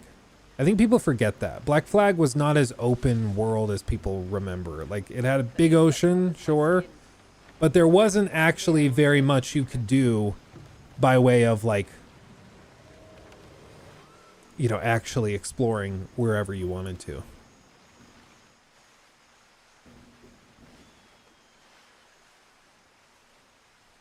Is it closer to Black Flag or Valhalla? Definitely Black Flag compared to Valhalla. Definitely closer to that. But in terms of gameplay, it's more like a World of Tanks than it is like a Black Flag. Like, you're primarily playing as a ship that's going around doing stuff. And then sections like this, you're playing as oh right, the shipwright. That's what I was doing. Then sections like this where you hop off, disembark, and you can do management stuff for your ship and crew. That's cool. I prefer this than just a bunch of menus, which I think is what it probably originally was. So I do like this more. But tools of the trade moves. Okay. Hurry before your ship sails away. If Skerlock vouches, then we can do business. Okay, refined wood, lots. I prefer land. Life at sea is miserable. And then 100 infamy. Thank you. Come back again. Oh. Okay. Okay, carpenter. If Skerlock vouches, There we go. Craft new items. Ship. Okay, so we need jute and bog iron. You can track the blueprint, and eventually you can go all the way up to like some crazy ships. Okay. Jute and bog iron. So we gotta find that. Okay. The UI is meh. I'm having a little trouble sifting through stuff, but again, it's also work in progress. This is a beta, so you don't want to be too harsh on it. Because a lot of this stuff will get smoothed out by the time the game launches.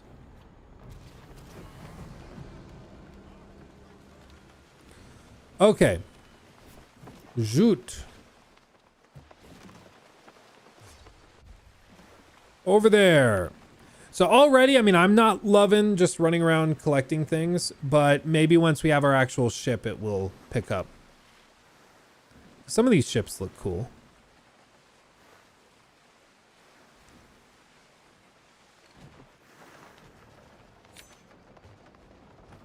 Ooh, he's a little injured. What's the gameplay loop? It seems like it's all tied around infamy. So you're trying to level up your infamy level, which allows you to get bigger and badder ships, better weapons, more powerful weapons. So you can go into areas you wouldn't have gone into otherwise. Love that. Good. So it's tied into that. And then you gain infamy by completing contracts and going on missions and fights and stuff. But it seems like most of the crafting and improving your ship has to be done with materials. And early in the game right now, there isn't any way to get those materials other than by going and harvesting it directly. But I would assume later in the game, you're going to be able to just get this stuff by like sinking a ship that carries a lot of it. That would be my thought, at least. My ship is encumbered.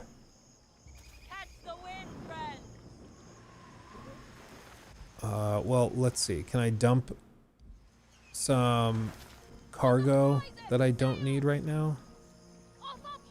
Lots of wood, fiber, metal, salvage, sheet of metal, rift, the carbide, harvest, shipwrecks. Okay. Torn sail.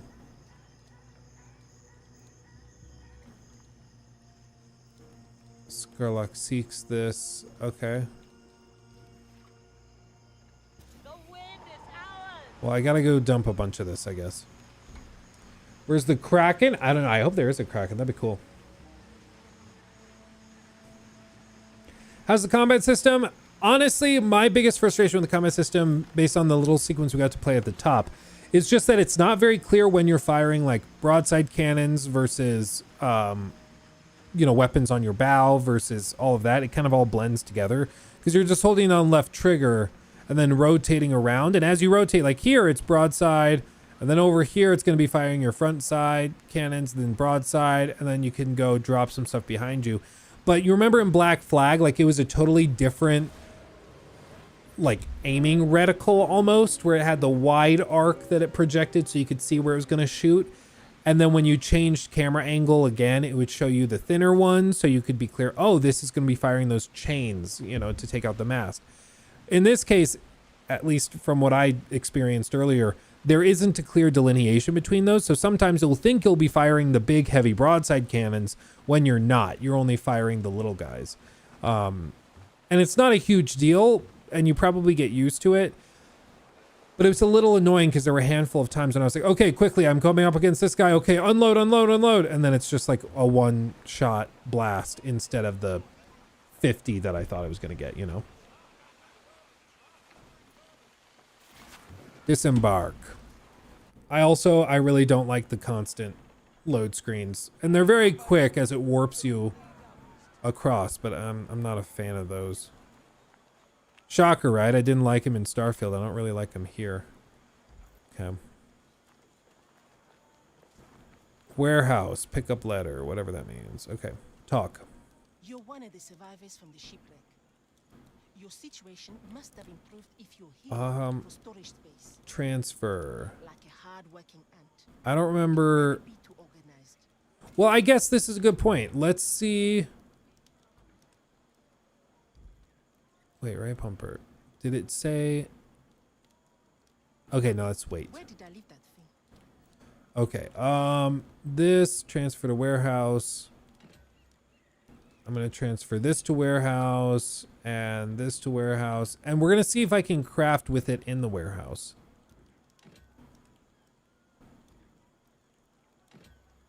I come from the highlands where my village was massacred by the Farag clan. I lost everyone I loved. Okay, I just met you. Can you chill out? It's like, hey, nice to meet you. Can I put this stuff in your storage area? My whole family is dead and I'm extremely lonely. Oh, okay. I'm sorry. What do I do to help? Do you need a hug? What can I do to help you? I don't know. I guess I didn't have to run all the way over there. I could have just done it from that menu. But, okay. Let's go off over here. Jute and iron was the other thing we needed. And I think the iron... over here. Okay. Okay. Yeah, that's a red flag. Is it a black flag? Like the pirate game. Oh my god, we've come full circle. What's up, Luke? Is this game of the year? Maybe. Are you gonna run me off, dude? That was a dick move right there. That's what that was. But yeah, I mean, so far it's... I will be honest, I'm not in love with the foraging stuff. I think this is like the least interesting thing you could do as a pirate. So to me, it's like, when we're just starting out, are you making me do the most boring thing possible? You know, for like an hour plus. But maybe once I get the rest of this stuff, I'll craft the ship and it'll be totally different. I mean, maybe that's what it's going to be. Bog iron. We only need 6, so we should get it pretty easy. But, you know what I mean? Like, it feels like we're playing as pirates. So let's run around collecting stuff like we're playing Minecraft. I'm like, eh. At least make me go collect it by sinking ships and stuff. Doesn't that make more sense for a pirate game? That's how Black Flag did it. They were like, hey, you're a pirate. Go sink ships to get your goodies. Do that.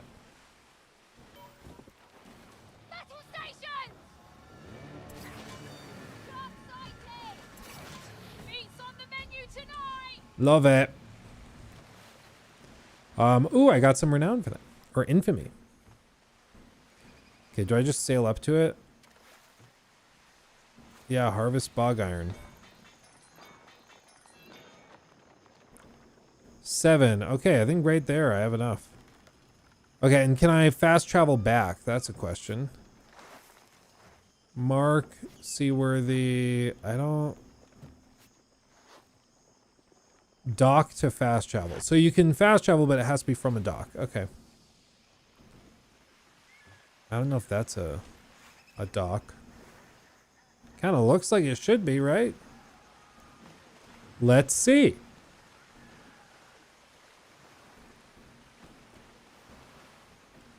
It should not focus on resource gathering. I'm baffled. This definitely feels like an identity crisis. Well, it's like... I think they wanted to have it so you get a taste of combat early on, but they don't want to just give you a crazy cool ship. They want you to like work for it and grind for it, and that will make it more meaningful when you actually get it, which is true. But it's also like buy and sell. Can I fast travel now?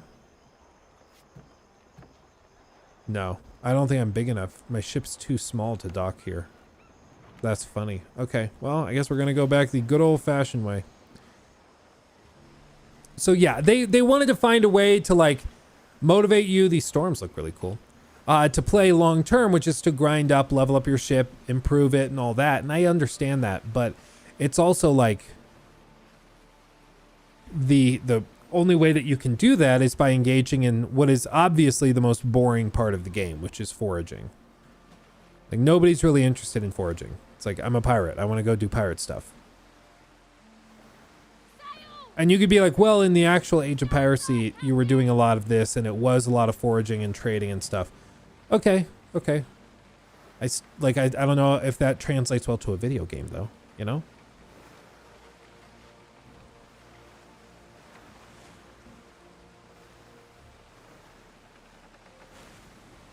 Sounds like you're getting bored already. For me, like, my big thing is I want to see once we get the ship, if it opens up and a lot of the challenges and missions are more combat focused, then I'm interested. Then it's like, okay, I can be a pirate now. But if it's like, oh, you just unlocked your ship, now go forage some more, I'm going to be like checked out. I'm going to be like, guys, I'm a pirate. I want to do pirate stuff. Kill a tomato, already got it. So much cooler than me. Yeah, actual Pirates Forge. They certainly weren't bored while doing that. When actual pirates were on actual pirate ships, there were many hours when they didn't do anything. So to play this game and not do anything for hours really is just more realistic, and it's not fair for you to be bored. Because actual pirates would have been bored. See? You guys are being selfish. Well, in a minute, once we wrap up here, I'll show you some of the tweets that some Starfield developers have put out, because they think that people are being really unfair to the game. And we'll talk about it, because there's some impassioned defenses of the game. So let's see if I can craft from the warehouse. It would be so stupid if I had to take out the resources. Craft new items. No, I can leave it there. I like that. Okay. Small maneuverable ship that can ram targets, cause flooding damage, specialized in dealing damage and status effects. The DPS favors an aggressive playstyle. Lancer increases damage from ramming by 25%, reduces slowing effect of toward sails by 50. Okay. Loadout potentials, all sorts of good stuff. Okay. So I became an apprentice in a See what I mean? He's just like immediately, it's like, my father died, so I became an apprentice. Bro, everybody's trauma dumping. Okay, now they're gonna craft the ship.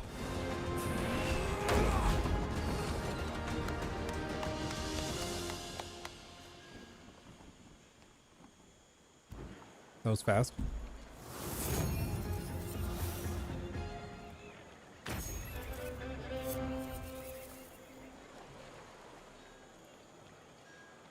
Okay. Ha! Look at that! A ship to call your own and a shoreline calling to good fortunes. Speak to Thomas, the blacksmith, next. Unless you plan on ramming your vessel into the next companion boat, he will build you cannons to sink your enemies instead. Okay. I swear to God, if he tells us to go collect more ore. I normally wouldn't give a nobody like you the steam off my piss on a good day.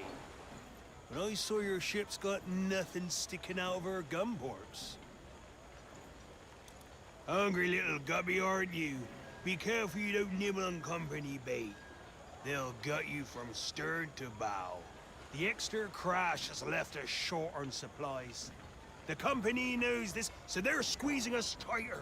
Bring me supplies and I'll build you weapons to skewer those frogs.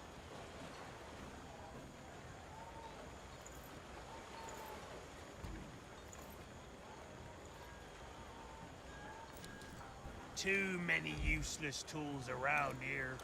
Prancing about in silly pirate hats, trying to move. Don't go drowning in a mud puddle. If metal work is what you need, so I mean, like, it doesn't trigger properly, so I have to press it again.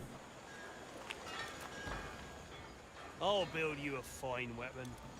Careful not to blow your foot off. Let's see, speak to him. I speak to him. Oh, that looks good. I can't, like, select the mission, though. If I use my mouse. Before you can take a bite out of the company, you need provisions. There we go.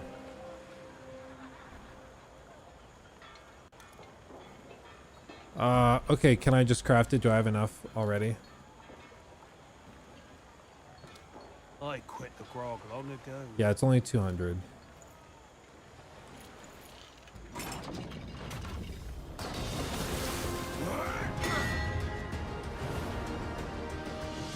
It's very Monster Hunter in crafting it, you know?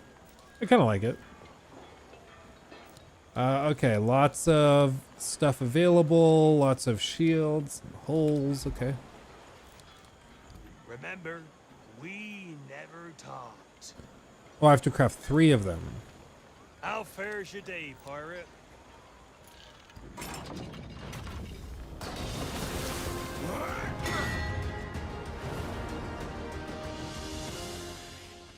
Okay.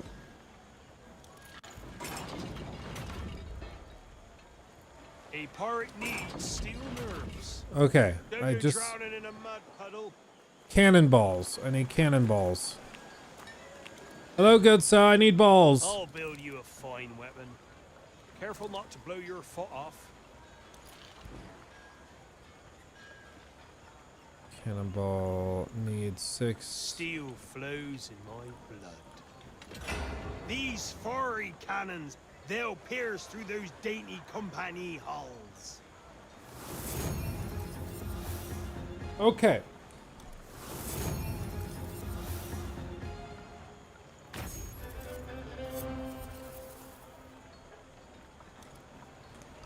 Even the sea would Okay. give you a wave. Now I have to speak to him again. How fares your day, pirate? Arm speak. Okay.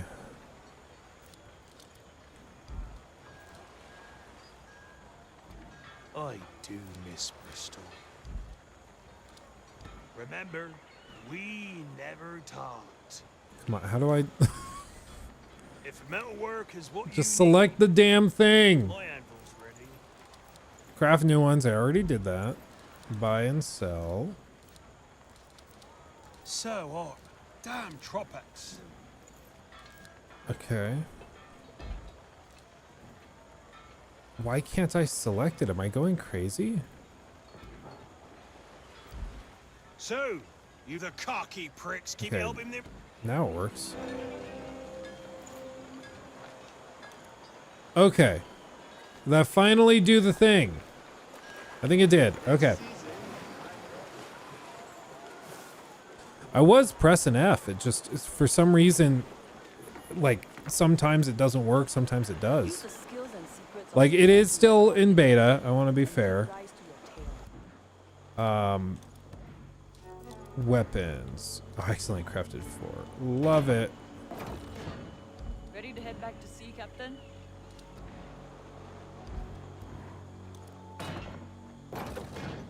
Okay.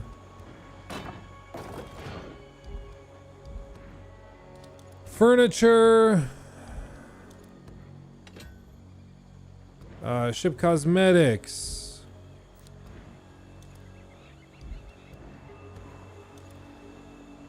Okay. Edit name. The Red Flag. Love it.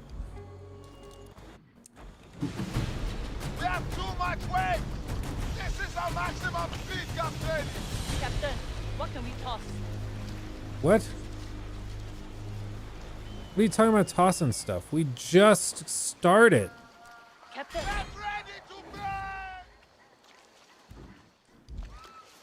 You're telling us I'm already Captain, full. grab your spyglass so we can identify those French creatures. Yeah, we're not at full capacity. I don't know what you're talking about. We're fine. Everyone calm down. Let us sink the ship and get wealthy!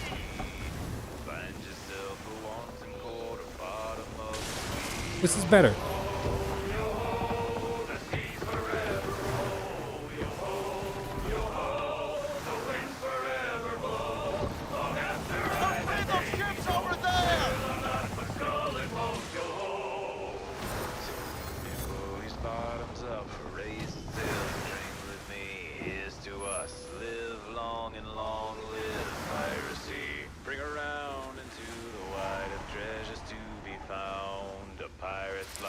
Let's see.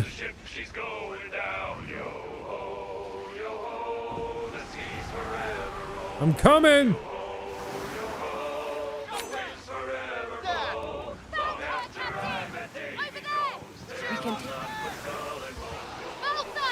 Get him.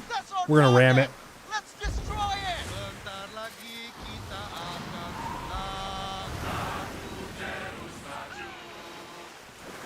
Ramming speed. Oh, look at this dinky little thing. Position!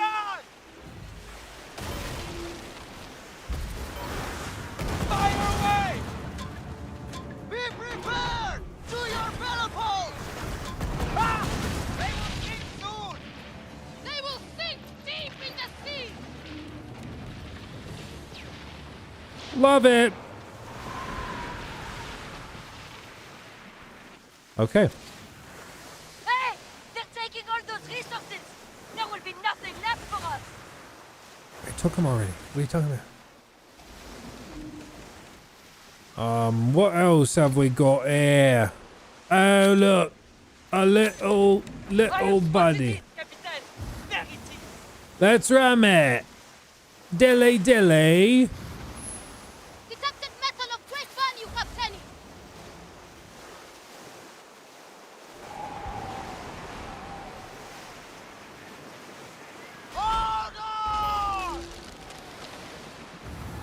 Didn't do much.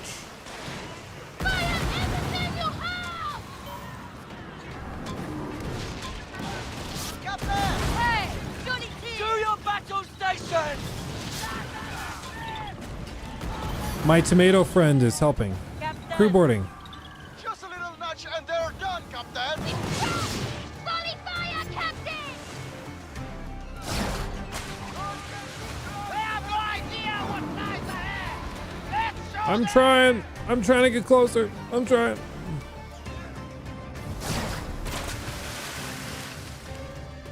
Okay, let's try this again. There we go. Let us show them fun! There we go.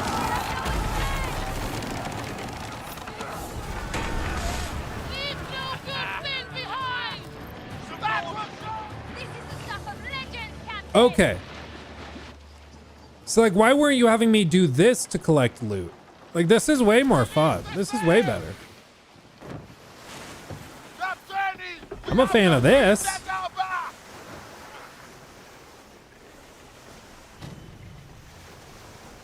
Noisy bee.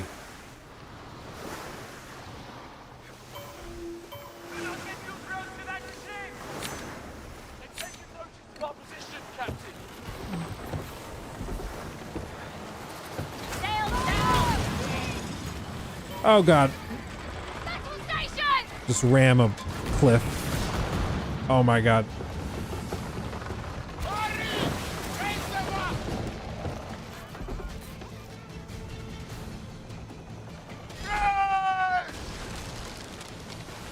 Who's tired, Captain? Love it. Oh yeah, I hope you'll enjoy the song. Dear Captain, your wish is my command. Okay. How are these guys doing? They're also little babies. A company fishing boat! Là! In the cutter!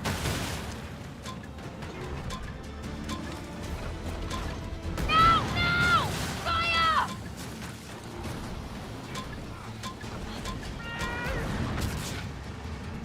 They're escaping! No, they're not. Hold your position. Lower the sail. Fire! Now!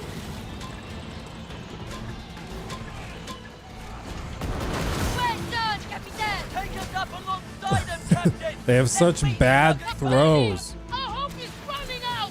Out! And get a little closer.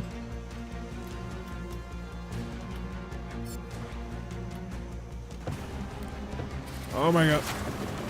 Yeah, the movement's a little all over the place. It doesn't feel as smooth as it was in like Black Flag, where you can like kind of quickly transition between them. It's probably because I just suck at it, but it feels overly clunky. Just get us close enough and they're finished. Oh, come on. Oh, come on. Captain, we are ready to go. Ayo!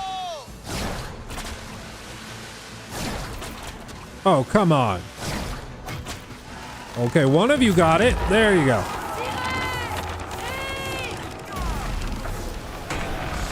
Okay. Been a profitable day. Come on! Keep going! And let's hunt down this guy. We must lighten the hold! So, like, here's the thing. For some people, this looks really fun. Like, I love pirate games. I love sailing ships in games. I don't get to do it enough in games because not many pirate games exist.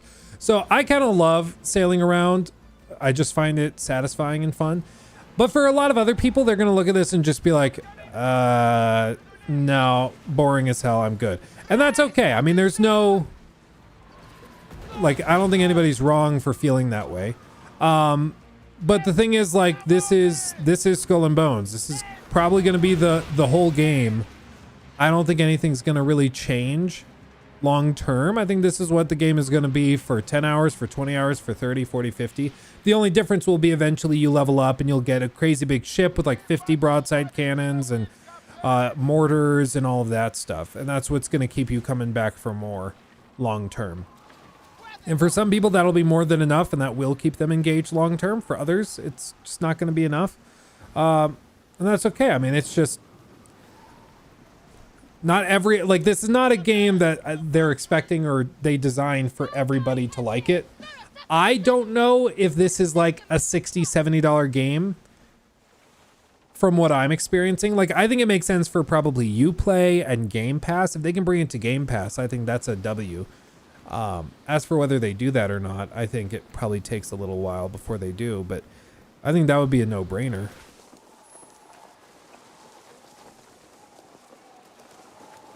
Because that immediately like gets rid of a lot of the barriers people feel. There we go. Okay.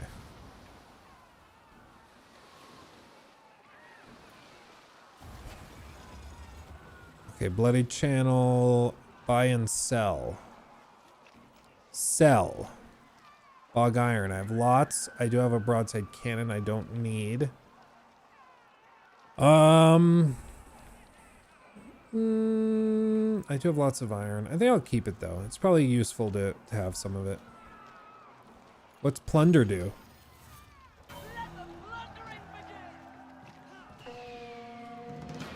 Plunder starts. What does that mean? To your battle station! Destroy all enemies? They're under fire! The loot they took is concealed somewhere! Fire! I'm not equipped for this. I don't think this is gonna work.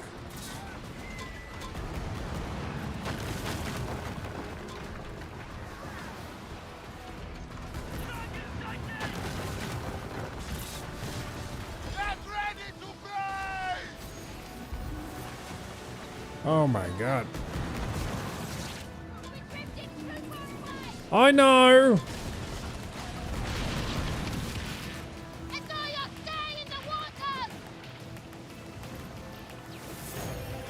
I'm a scoundrel! Yay! So I'm gonna sit here and unload. There's probably weapons that are specifically calibrated for doing this, like they have better blast damage or something. These are not those guns.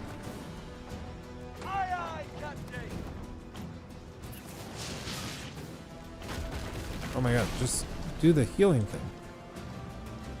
Oh, it's on a countdown.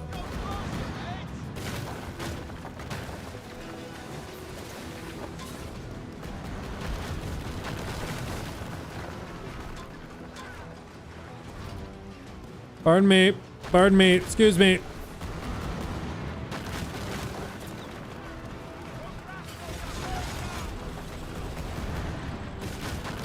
Well, we're doing it. Just taking a minute.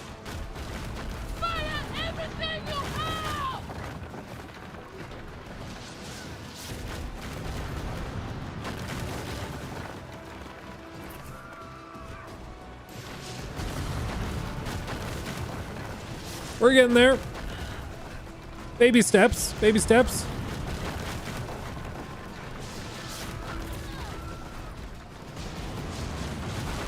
Blum, blum, blum, blum.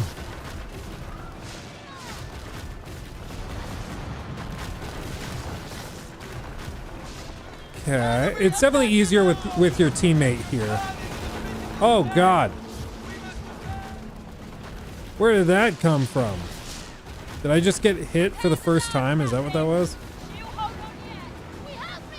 Okay, we blew that one. Where's the other tower?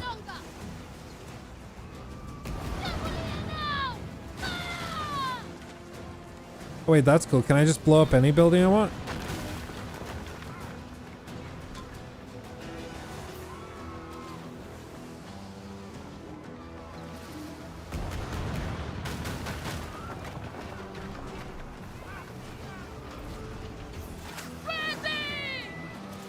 Okay, I think it's that tower over there. Oh, it'd be cool if you could blow up those buildings. But you can't. Darn it! That would have been cool. Like, you don't have to blow them up, but if you do, they all explode and break apart.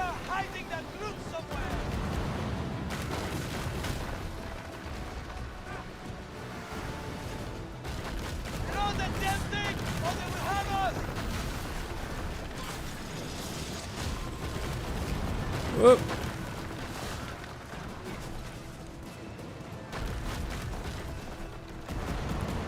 Okay, we're getting there.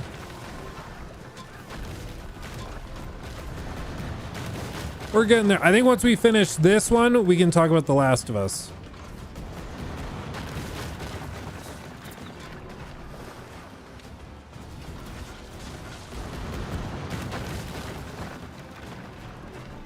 Slowly but surely. Oh yeah, I should keep healing. Oh, whoa.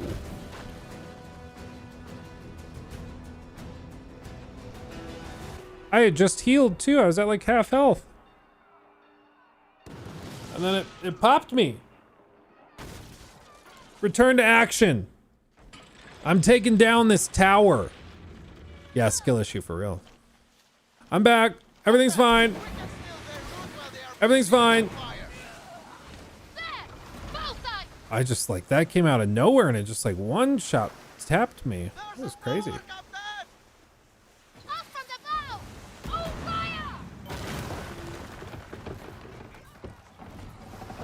Where's Kill a Tomato? There he is. Okay. I was like, where did he go?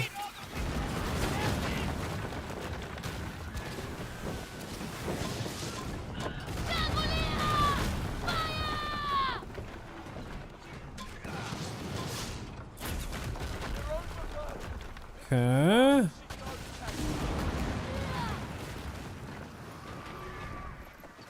I got so many coconuts just now.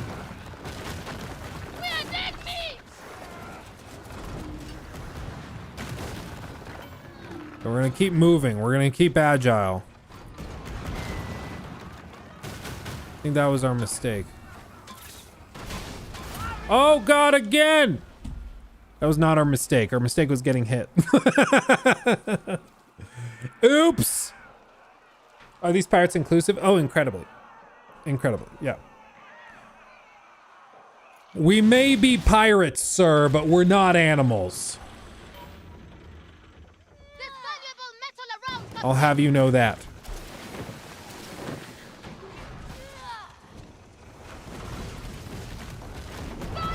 Oh, whatever you just did was awesome.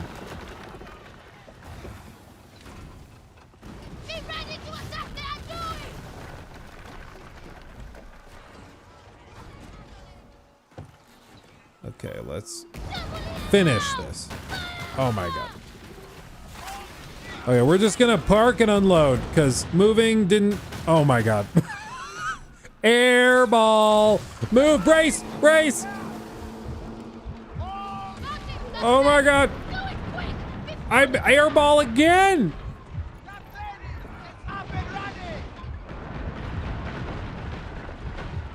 Oh my God. Oh my God. Oh my God. Hey, I did a thing finally. Oh my God. Okay, now we can finish pillaging.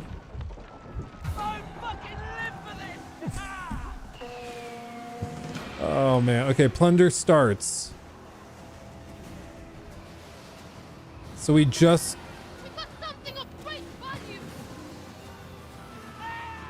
I don't really understand, but okay.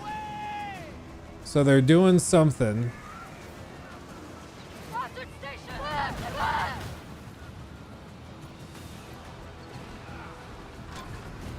If you're lazy, say goodbye to your share. Take down in reinforcements! Prepare yourself! Ramming speed! Thankfully, friendly fire is not a thing. Hold your position!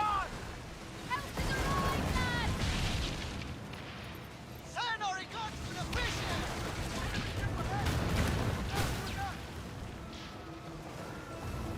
Oh, whipping around.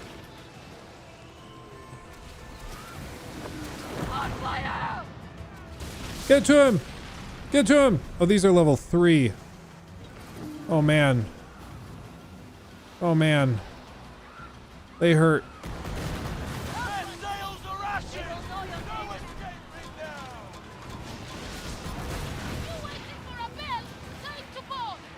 Okay.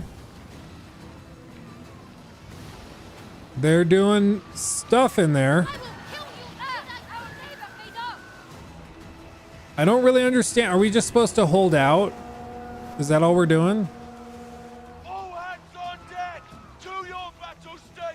Is that all we're doing? I mean, I'm okay with that. I just need to know if that's what we're doing. It's not really clear. Just resume plunder by destroying the ship. Okay. I think that is. It's just like hold out. Yeah, it's ship horde mode.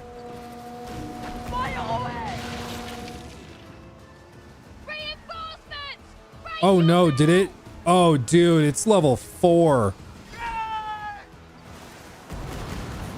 We're so dead. We're so dead. They like one-shot us. Is there a way to pull out a plunder and just take what we have? Because I think that's the play right now.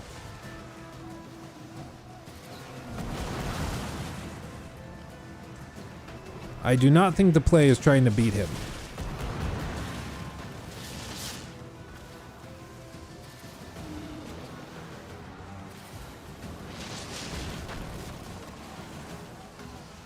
Ram!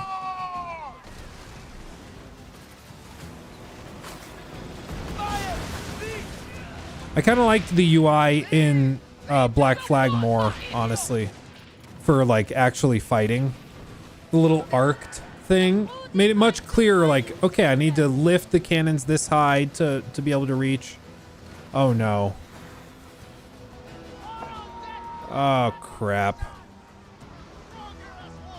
We're so screwed.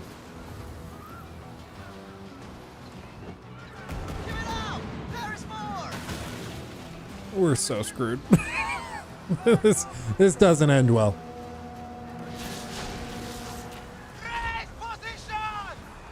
Oh, come off it.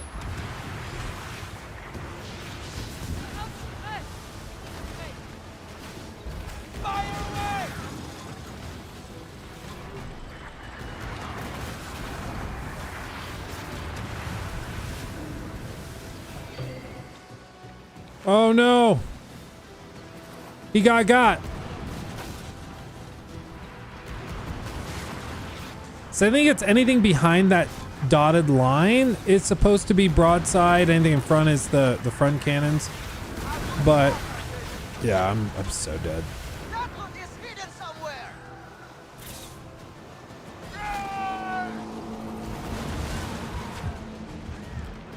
Oh, and it's still on cooldown. Oh my god. Oh, yeah.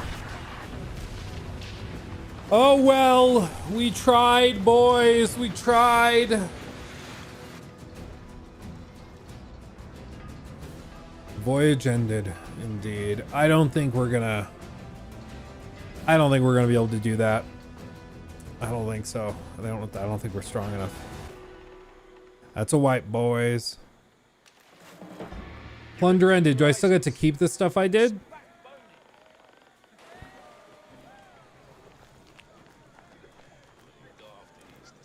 I think so. Okay. So far, my thoughts are that it's a game that's probably going to appeal to a certain demographic of people that like pirate games, like sailing around, and that's their like prime prerogative. But for people that are looking for Black Flag 2, they're going to be sorely disappointed, and that's okay. That's okay. But yeah, it's not, I think, what a lot of people were expecting to see. But I'll keep messing around with it. I'll try it, and I'll see how it develops over a few more hours of gameplay, because I want to give it a fair shot. But as of right now, it's like, yeah, no, it's like a pirate live service shooter game. Yeah, that's fine. It's fine. I think it's a Game Pass title. It's a Ubisoft Play or Uplay title. I don't think this is a $60, $70 title personally, but some people might love it enough that it could get there, but I guess we'll see. Okay, let's touch on The Last of Us real quick. Okay, everybody's been asking. So, Jacob, new segment. Let's do this. Pull up chats. Okay.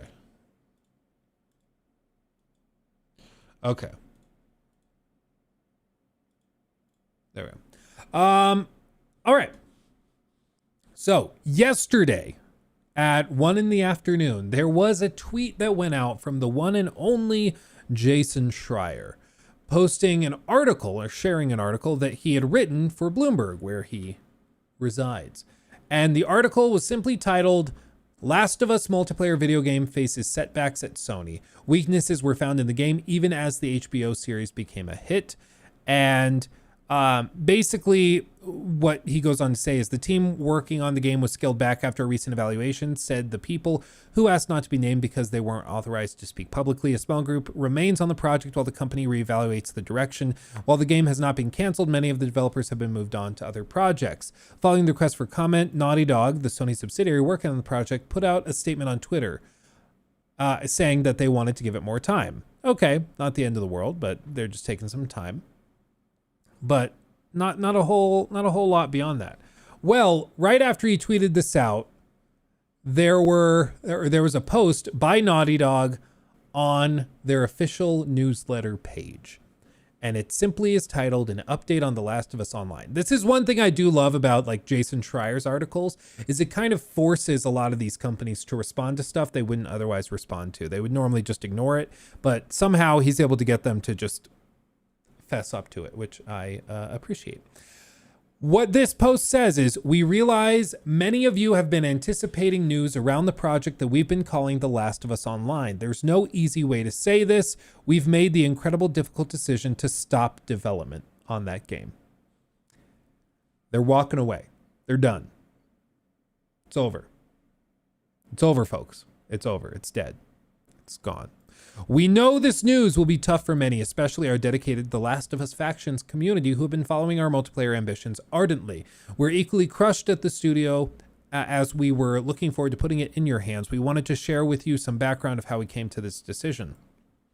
The multiplayer team has been in pre-production with this game since we were working on The Last of Us Part 2, crafting an experience we felt was unique and had tremendous potential.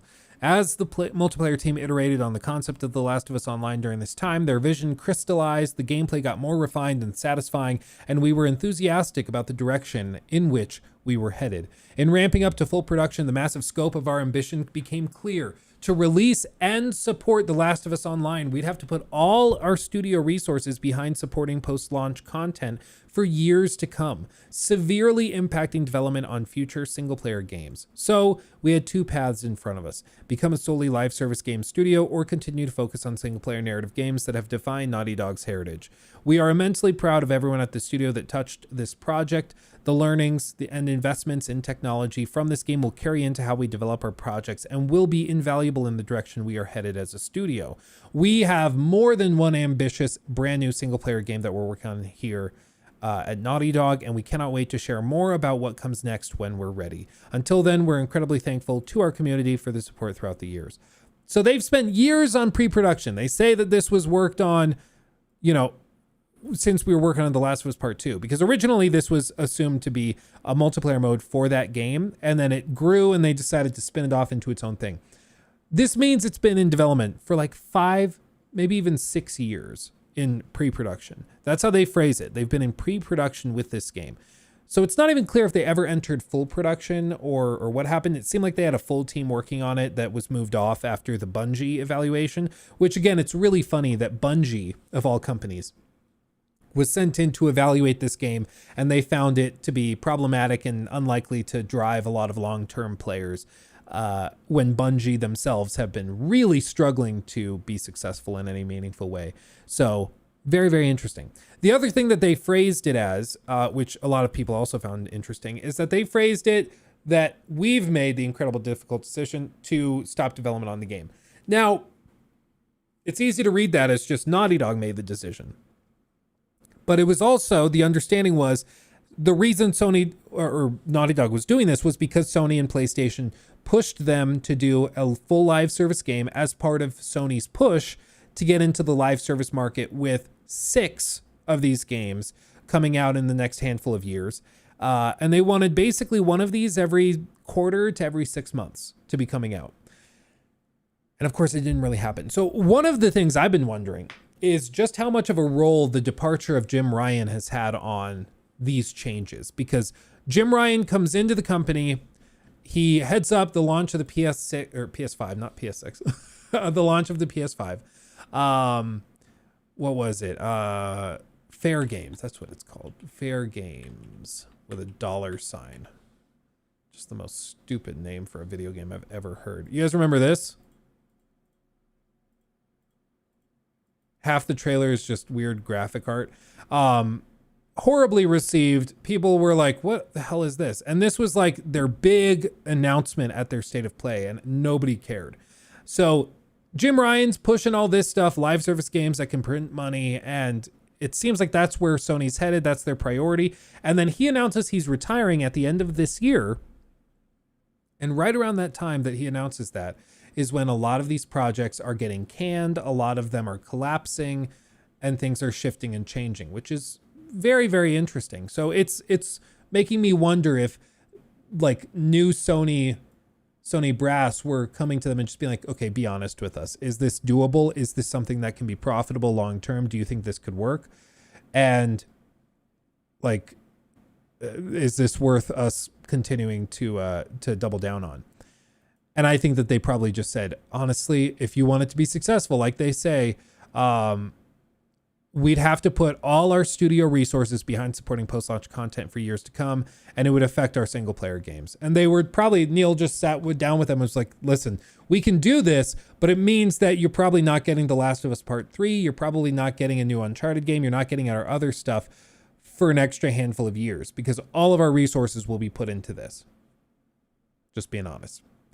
And they said, okay, well then that just doesn't really make sense, especially because I don't think it was just Bungie. I mean, we can meme on Bungie and make fun of them a little bit, but honestly, I think it's more than likely that they had play tests going. Live service games have tons of play tests that they do all of the time, where they take regular players, they have them sign NDAs, and they do all sorts of crazy stuff like that. But then they bring them in to actually try the game. Even single player games do this. If you watched Raising Kratos, the documentary on the creation of God of War 2018, they show play tests that they did during the development of that game, where they just brought people in to give them a try at playing the characters, playing the combat system, seeing how it felt.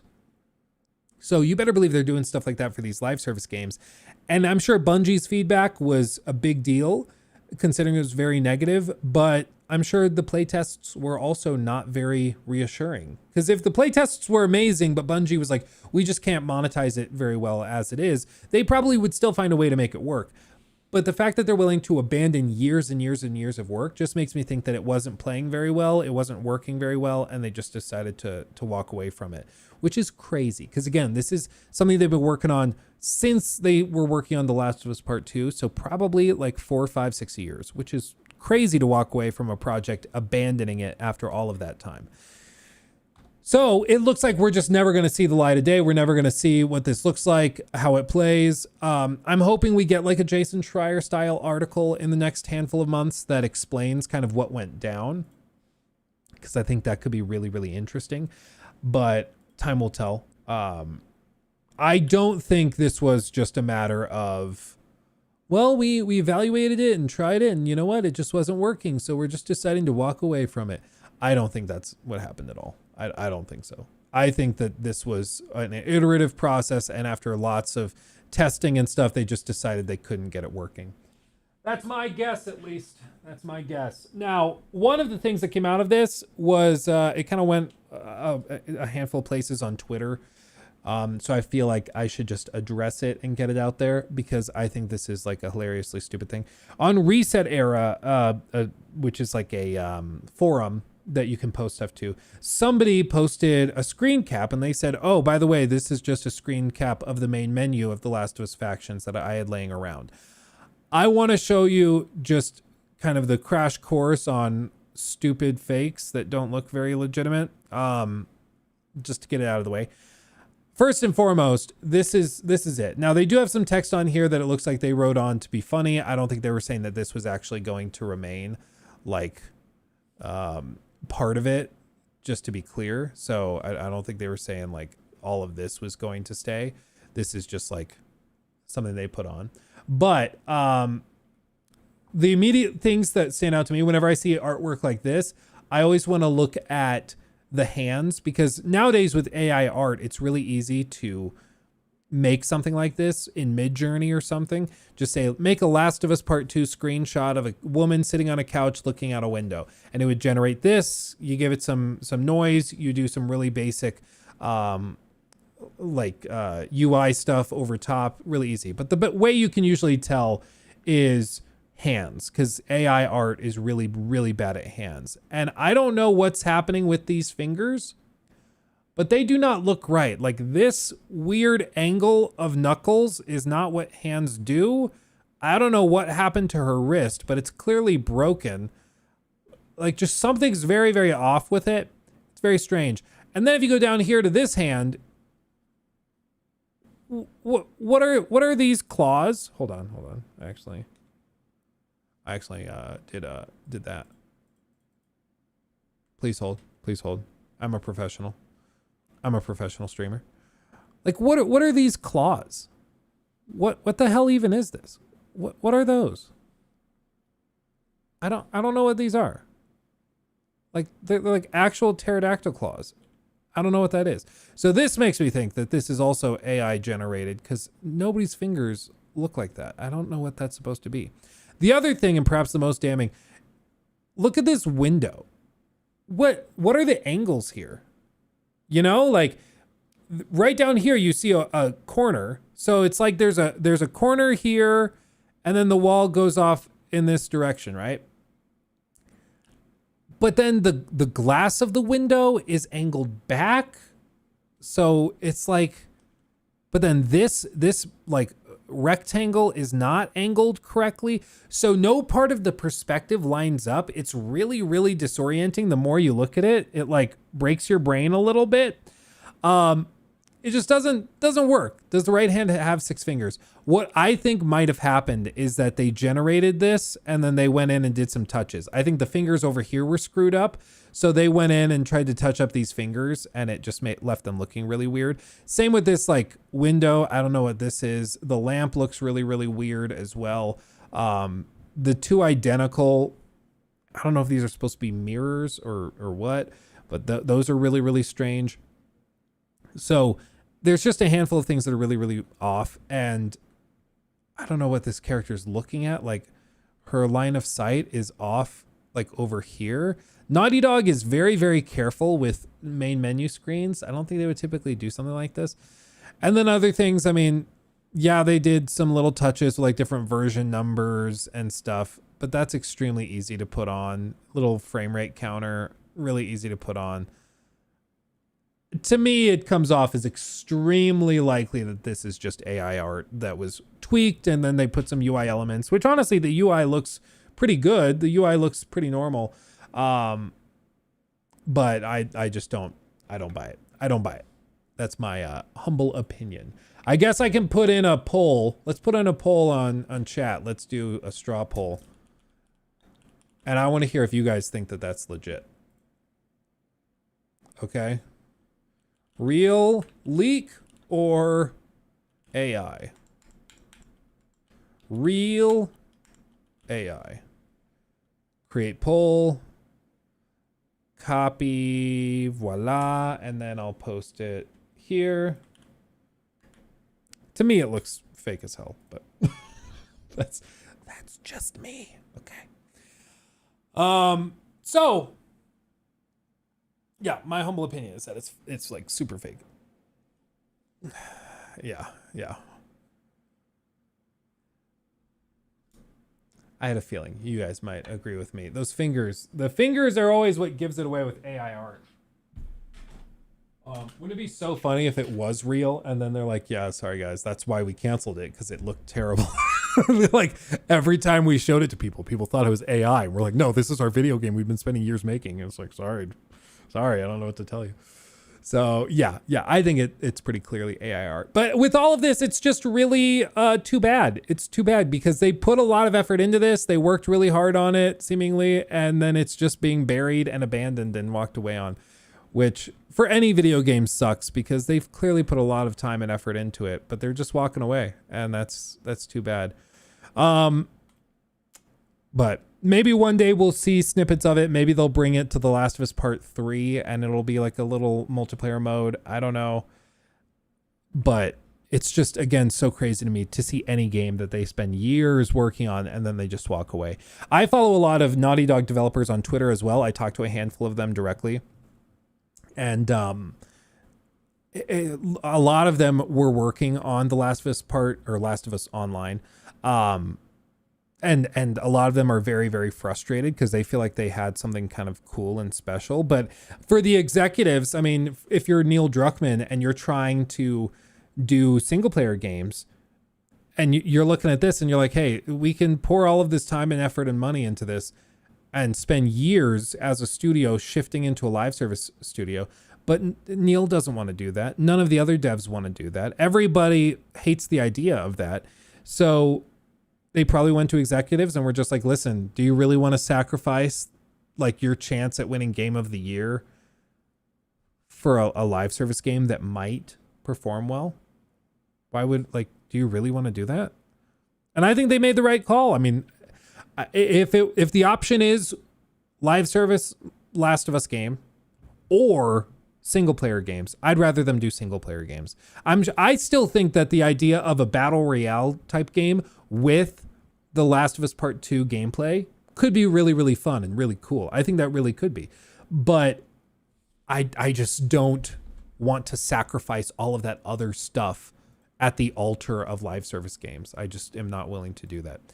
Not that I have a choice, but if I did have a choice, that's what I would say. Now, the other interesting thing about this post that came out is some of the phrasing that they put around some of the development that they had done. They say the learnings and investments in technology from this game will carry into how we develop our future projects and will be invaluable in the direction as we are headed, or in the direction we are headed as a studio. Now, presumably most of the learnings and investments in technology that they made were in terms of networking, maybe in terms of pushing for 60 frames while maintaining visual fidelity. I'm trying to think of other stuff they might have done. Probably large areas, because they needed to build out massive arenas for players to play in without load screens or very tight corridors, because it was meant to have a lot of players on the same map. So they probably got some really good data management stuff.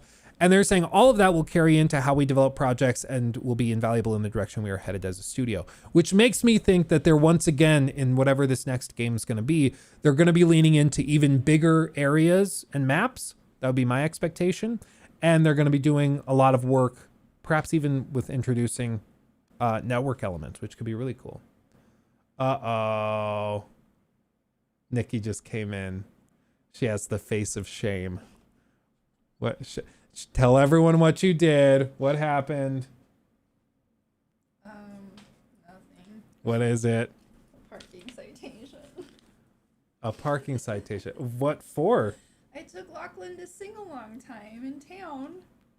I parked in a parking garage. Tell me if I'm wrong. When you park in a parking garage, you pay once you leave. Is it? Well, you pay when you leave. In Fort Collins, you don't. In Fort Collins, you have to have the Fort Collins app, and then you. I didn't know that. Yeah. It would have been free. Yeah, you have to. It's like your zone that you park in. It's like zone 1640, and so you type that into the app, and then it pays it. You pay when you leave. Not in FOCO. No, so I parked, and like they have the kiosks because it's been for years. You could prepay. If you know how long you're staying, you can prepay. I'm like, I'm only gonna stay for an hour. It's free if you stay for an hour. I want to see how bad this is. It's $25. Okay. I'm pissed. I'm pissed off. You have I to. come back after 1 hour, and I'm like, you know what? If I stayed like 5 minutes over, whatever. I'll pay the $1. The $1. And there's a ticket on my freaking car because you're supposed to be able to pay on your way out. There's no signs. You're gonna have to do so many chores to work that off. I'll tell you. You could try to dispute it, yeah, but they have signs all over the parking garage. You just don't see it until you're kind of looking for it, which is fair, but yeah. Not please.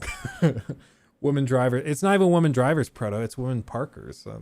She was parked when it happened. Wow. No, honestly, it's a fair mistake. She is right. Like anywhere else, you go to the parking garage, you get like the thing, you pay when you go out. Like that's how it works. There wasn't a ticket, and so I'm like, oh, they must have updated it. Like there's a camera. No biggie. Yeah.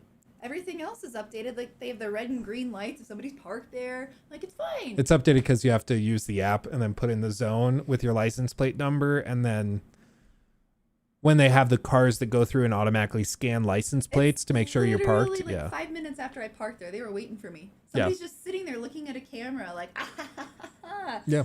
An idiot who can't read tiny signs. Well, you learned your lesson, I bet. I didn't. I'm going to do it again. Oh. Anywho. Oh. Well, I'm sorry. I'm not. Yeah. Did he at least have fun at story time? Yes.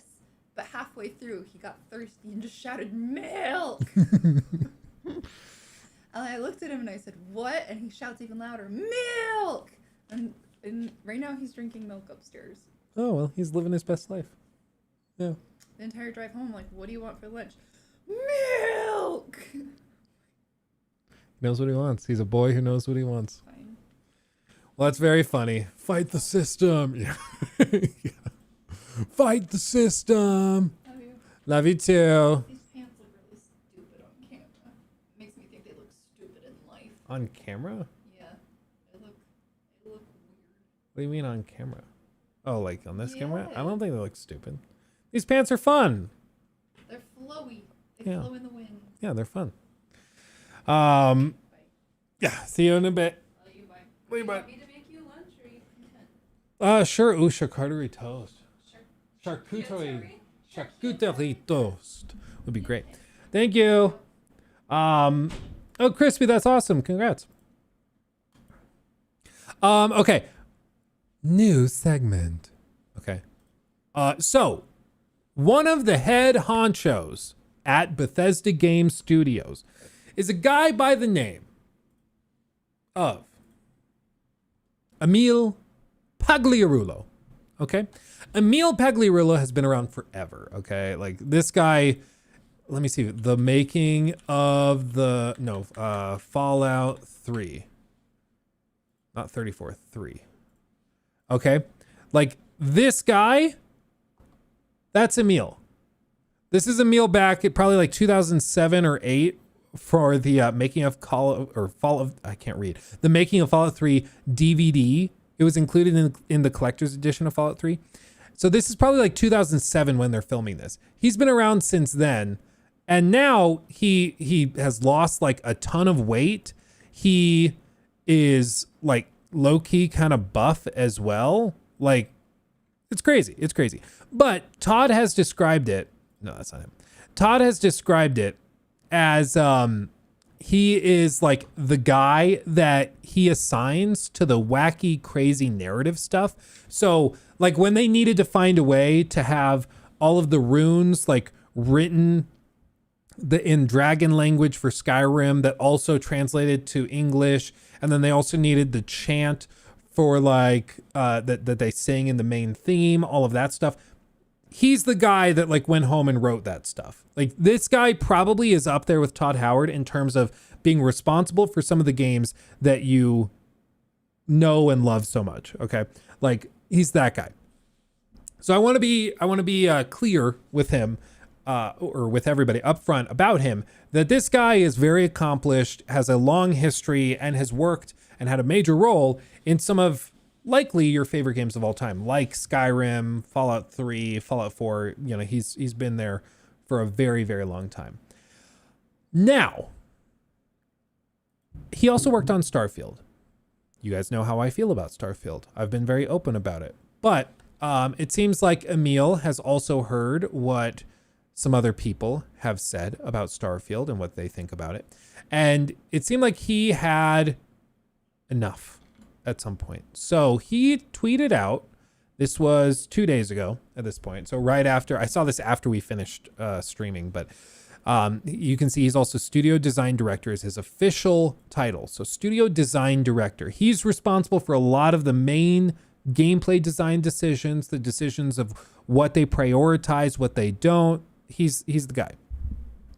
So what he says is, funny how disconnected some players are from the realities of game development, and yet they speak with complete authority. I mean, I can guess what it takes to make a Hostess Twinkie, but I don't work in the factory, so what the hell do I really know? Not a lot.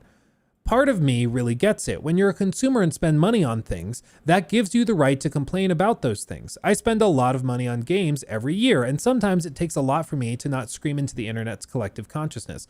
To be fair, if you're a game developer, I'm sure it's got to be really, really tough to keep your like opinions to yourself. Cause like he's right. Like it's kind of weird if you come out and like start slinging crap at each other and being like, hey, Santa Monica, what was behind this design decisions? Cringe. Like it makes you look bad. It reflects badly on your company. So you just have to kind of smile and nod, and everybody has to be friendly. But I'm sure they have strong opinions either which way. I don't complain about games on socials for two main reasons. One, I know how hard it is to make games, and I have too much respect for my fellow devs. And two, I work for a game studio, and it would be uncool and unprofessional for me to do so. But sometimes I want to. Oh boy. Most people don't have these constraints and are free to post whatever they want. The internet is a glorious wild west. Wild, wild west. And I wouldn't have it any other way. And there was a time when I exercised that right freely. When I was writing game reviews for Adrenaline Vault forever ago, I was absolutely that person who would say whatever I wanted about a game, good or bad. Sometimes the good was over-enthusiastically too good, and sometimes the bad was me being a sarcastic asshat.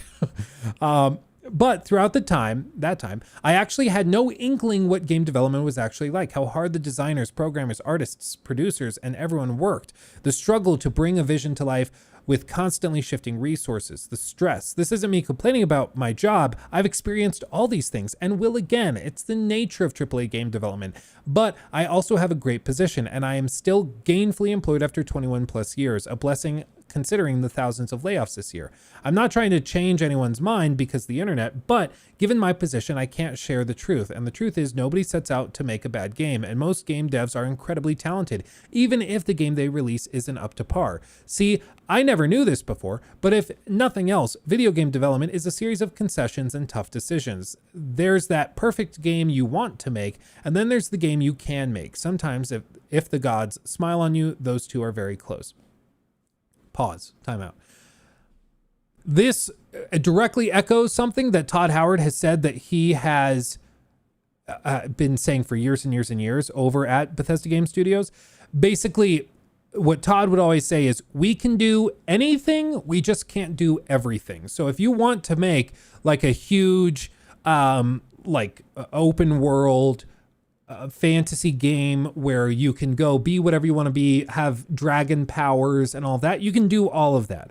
There are limitations though. You know, we at the time back in 2011. There's limitations on what you could achieve in terms of frame rate, in terms of overall scope. There's limits on how many enemies you can have on screen at a time. There's limitations on how big the certain, combat encounters can be. There's all sorts of really, small constraints that you have to abide by.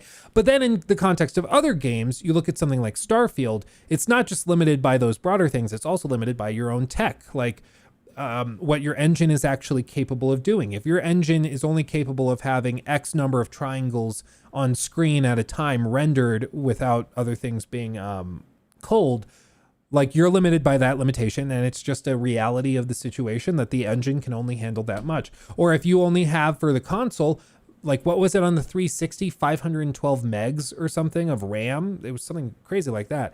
You're limited by that. That's what you have to play with. You can't change it. You just got to suck it up and deal with it. So there's always limitations like that you're struggling with, and you have to make concessions that, hey, we would rather achieve, like a lot of these live service games, we'd rather achieve 60 frames than really push ray tracing, or then really push larger arenas and stuff like that. We'd rather push that than lean into this other thing that we think is less valuable to players. And I acknowledge that. I would hope most of us can understand that. In the case of something like Starfield, which I think is what Emil is directly referencing with all of this, is people having unfair expectations of like Starfield and what it was able to achieve.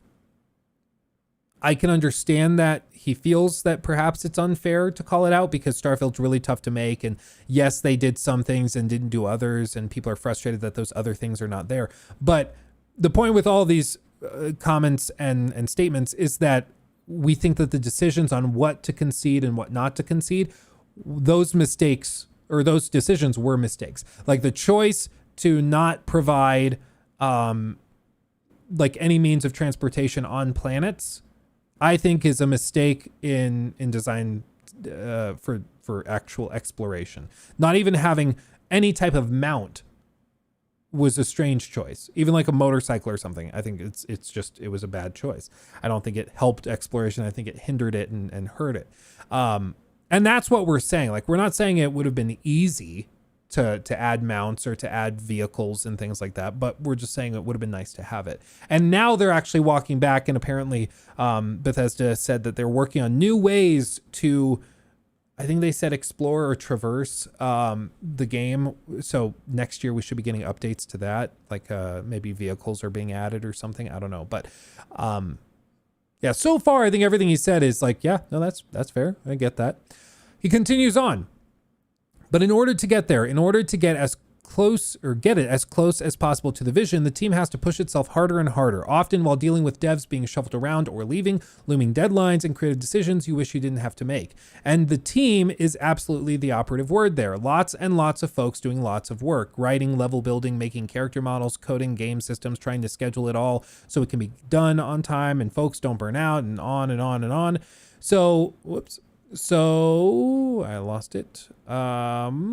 So sure, you can dislike parts of a game, you can hate on a game entirely, but don't fool yourself into thinking you know why it is the way it is unless it's somehow documented and verified, or how it got to be that way, good or bad. Chances are, unless you've made a game yourself, you don't know who made certain decisions, who did specific work, how many people were actually available to do that work, anytime challenges faced, or how often you had to overcome technology itself. This one is huge. I totally agree. And that was one of the most clearly and evidently obvious restraints with Starfield specifically, is that the technology limitations were massive. He goes on, so yes, love games, buy them, play them, and complain to your heart's content. It's sort of the nature of the developer/player transactional relationship, but just know that the game you're playing is in some ways a freaking miracle in and of itself. Normal people have come together to work for years for one goal, to bring you fun and happiness, so it helps to remember that and them. Now, a lot of people kind of jumped down his throat for this and have been like, hey, this is another example of Bethesda being extremely out of touch, and this is insane, and this is another example of Bethesda just being out of touch and all of this. Like, this guy, Robert, said This right here should be the final nail in the coffin for this company. At least for me, it is. The gaslighting, blaming the customer, and their own disconnect is astonishing. And honestly, I'm not sure if I see it that way. Like, I don't see a lot of gaslighting in what he said. I took what he said in these posts as sort of trying to remind people to like really appreciate what we have here. A game doesn't have to be a 10 out of 10. And even if it's not a 10 out of 10, it's still a technical marvel. Like when you actually think of what's happening, like you have a chunk of silicon that is performing like computations constantly, millions of times a second, to figure out, okay, the player put this button down. That means the character moves, and we calculate how far he moves, and that moves the cameras on the character's body forward this distance. So now the field of view calculated at this FOV is this way and this way. So now if we draw the frame, we have to go pixel by pixel by pixel and render each of those pixels based on what's on screen. Meanwhile, while we're computing that, we also have to calculate what these enemies are doing, okay, this attack, this bullet traveled out of the barrel of the gun and landed 2 frames later right there, and it dealt this damage that we calculate this way. We calculate that, subtract it from their overall health, but they have all these resistance modifiers and they have armor, so we calculate that. And then, all of this stuff is happening in a single frame. It's crazy. All of this is happening in a single frame. So it is a marvel, and I think we should appreciate all of that. And I understand the message he's putting forward here. I think the problem with the post is that it, because of his role at Bethesda, and I think like if anybody else put this tweet out, if just a random person put this tweet thread out, I don't think people would have been upset about it. But because of his position within Bethesda, it feels like this is him deflecting blame or not even necessarily deflecting. It's like dismissing criticism because it's like saying that the audience is ungrateful. It's like, oh, you didn't like Starfield? Well, just take a minute to appreciate how crazy it is that this game even runs. It's like, yeah, it is, but you're also charging $70 or, it's on Game Pass, so that is a little different. But, it's still like a video game that is competing against all of these other video games that have achieved the same kind of thing. They still launch, they still operate fine. They have huge worlds to explore, but they might be more fun, or they might be more polished or more up to date technologically. And so like, it doesn't, like, we can appreciate stuff, but it doesn't really change the formula or the question at the core here, And he replied to this tweet from Robert and said, "Hey, Robert, it honestly wasn't my intent to gaslight or blame anyone. Any criticisms of Starfield or any other game are totally fair, especially if you paid for it. I said as much in my post. I was too vaguely referring to misinformation and personal attacks." And I think this is, like, when you read through it with the like through the lens of him being frustrated at being personally attacked for Starfield's shortcomings, I think it makes a lot more sense. And I think that they certainly have dealt with that. I mean, we've heard of some of the insanity that people have engaged with when they don't like a video game. Like, oh, they didn't like Starfield, and so they're going to try to dox the developers and give them death threats and all sorts of insane stuff. We've heard of all of that, and I'm sure that they dealt with a lot of crap. That's apparently, I mentioned on the podcast like a week ago or something that I had heard that, a lot of developers, once they release a game, they all go on vacation. They take a week or two to go and take a vacation and relax because they've been in grind and all this other stuff. And I had somebody reach out to me, a developer reach out to me that had previously worked at Naughty Dog, and they were like there technically during the launch of The Last of Us Part 2 and everything that went down with that. And what he told me was that part of the reason that they have often like scheduled vacations for a large chunk of the team, not the whole team goes on vacation, but a good number of them will take a break after the launch, is actually so that they can fully disconnect in case there is negative feedback. They don't have to deal with it. And I was like, how sad is that? That people are having to like schedule vacations in advance so that they can shut their phones off and not be on social media because they're going to be getting death threats from neckbeard gamers and incels who are upset that this companion is not romanceable or something. Like, that's so crazy. That's so crazy to me. Like, that's just insane to me. But anyway, that's kind of beside the point. With all of this, though, I took this post as him just trying to be like, hey, let's just take a minute to smell the roses and not be hyper negative. I get that message. I understand what he's saying. I do think the way that this comes off is that he's saying, you know, if you're going to criticize Starfield, your criticisms are less valid because you don't understand game development and how hard it is to make games. And I get it. Most people that are critiquing and criticizing Starfield have never made a video game themselves. That's absolutely true. But at the end of the day, they're the customer. They're the ones that the game is allegedly designed for. And if your customers and your fans are not happy with the decisions you made during this difficult process, I get it was difficult to make those decisions, but you made the wrong decisions. Like, that's just, it is what it is. Like, yeah, it was really tough to decide if we wanted to have no load screens or if we wanted to have 1,000 planets, and we chose 1,000 planets. Okay, I think that was the wrong choice. That's all we're saying. Like, when we actually play the game, I think it was the wrong choice, frankly. Like, it's that simple. And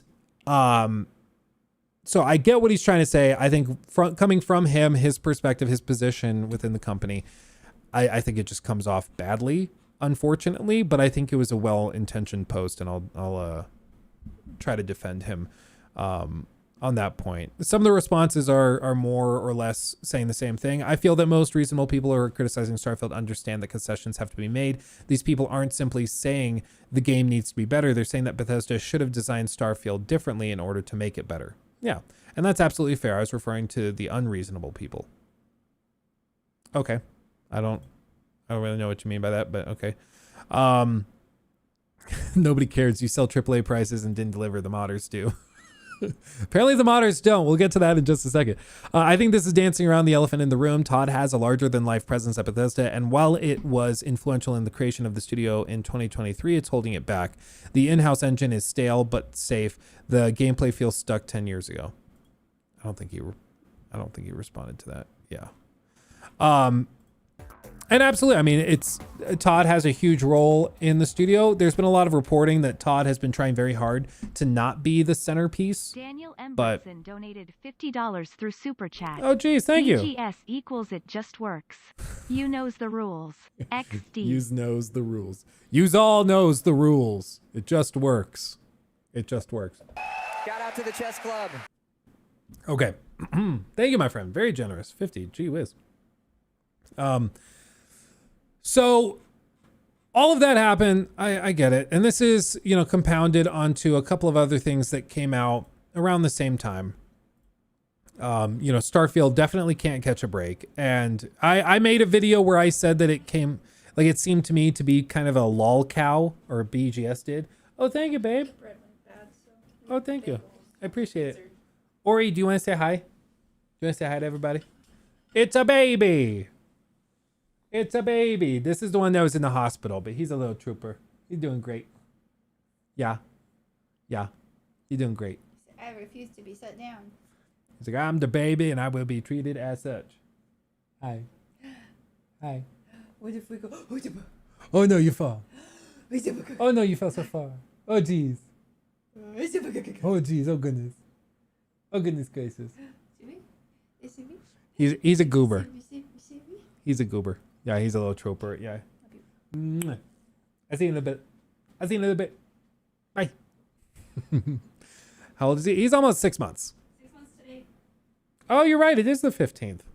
Yeah, no, he is 6 months today. Exactly today. Okay, so sorry, got distracted. Here. So this was an article written by IGN, which obviously upset some people. Skyrim Together's modders are canceling their work on Starfield's multiplayer mode, with one saying the game is boring. Which I guess originally started at VG247. Let me see if I can do it. So the Skyrim co-op modder gives up on developing Starfield together because, quote, this game is effing trash. I'm not going to put my heart and soul into a mod for a game as mediocre as this. I mean, what else can you say? Like, the modders are the ones that pour so much love and effort into these games and work to get them built and changed. And if they're like, I'm good. I mean, what else can you say? They say, quote, when Starfield released, I was hyped, like a lot of people, but probably for different reasons. The modder announced in a post to Skyrim Together's Discord channel. I spent launch day and a few days after reverse engineering the game and porting over gameplay hooks from Skyrim Together to potentially Starfield Together mod. I ported about 70% of Skyrim Together reversed code to Starfield Together. There was just one problem. The game is effing trash. After saying that, in their estimation, Starfield is, quote, boring, bland, and lacks the main draw of Bethesda games, exploration in a lively and handcrafted world. I won't be continuing development on Starfield Together. I'm going to put my heart and soul into a mod for a game, or I'm not going to put my heart and soul into a mod for a game as mediocre as this. They said they did also add that they've uploaded the code they put together in an open source format in order to make it available to anyone who wants to take on the task of finishing it. Though, even if this does happen, don't expect the mod to be playable anytime soon, with Kosideki, having warned that completing the mod will likely require upwards of 100 plus hours of work. Oof! That's a punch to the gut. Oh man. When you're like most hardcore modders that are creating co-op mods so that you can play Starfield together side by side with friends, they're like, no, I'm good, man. I'm done. That's pretty rough. But I mean, I think it reflects frustration that a lot of people have. I mean, a lot of people are just frustrated with it. And it goes back to the core problem of Starfield, which was visible from the moment that they announced it, which is simply that it is a game developed by a studio that's really good at one thing, but the game is designed around a totally different thing. And as a result, it's just mediocre because they're not experts in this. They were really good at handcrafted worlds designed carefully with environmental storytelling, great stories, and this sandbox approach to gameplay. And they decided to make a procedural adventure game with little bitty fishbowls for you to explore. And it's just not very fun. It's not very fun.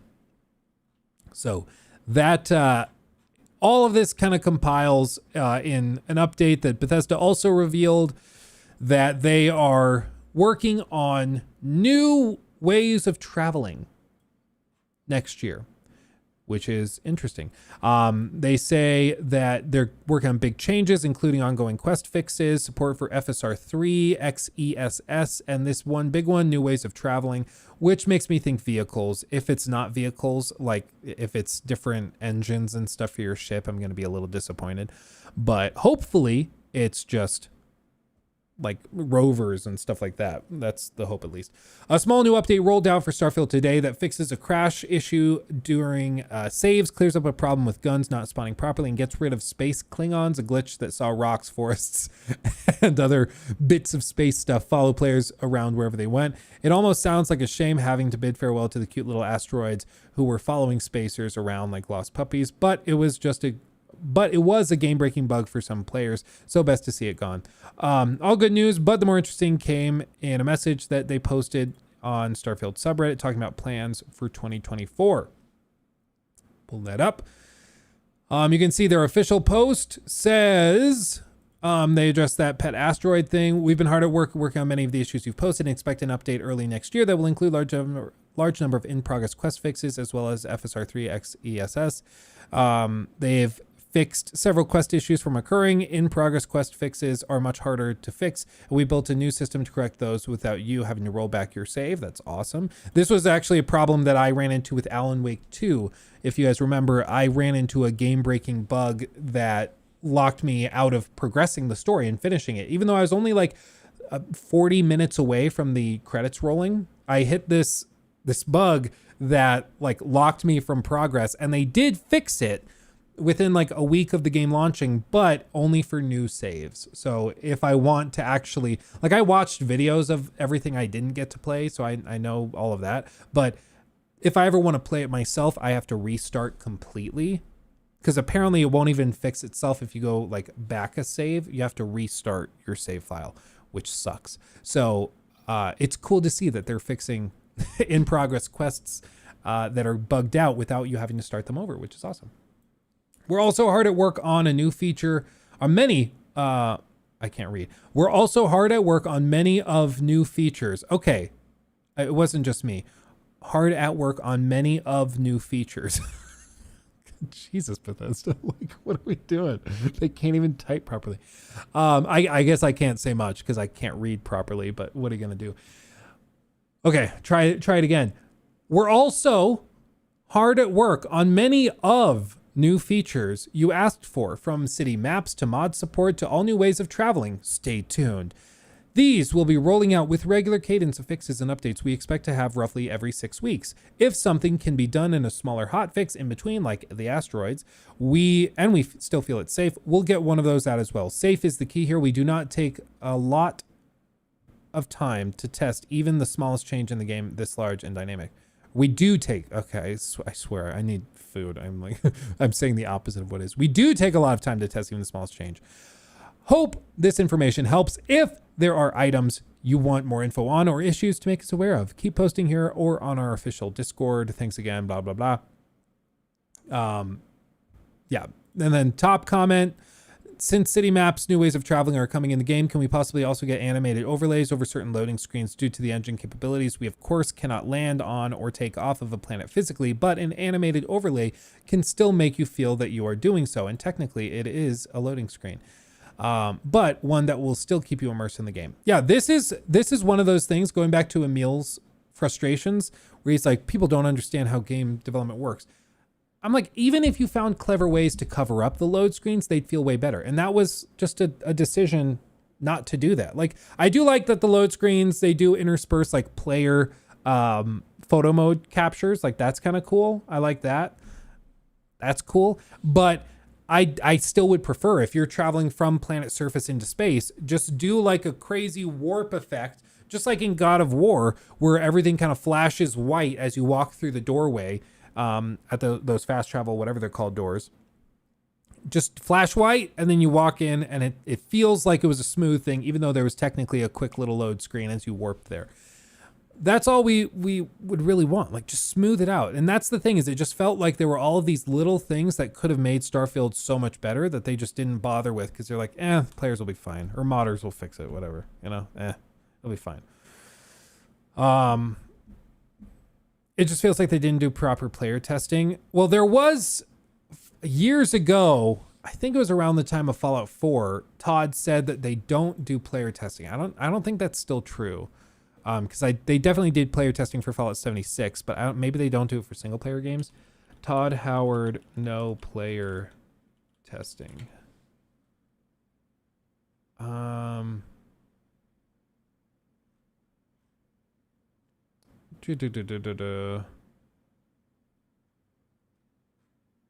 don't know. I'd have to dig through some old interviews, because it was all the way back in like 2013, 14. I don't know. Now he says the whole team tests. Todd said that Starfield was basically done by holiday of 2022, and to help test the Mammoth RPG, virtually everyone on the dev team got a build to play on their own Xbox and PCs at home over the holidays. That's kind of interesting.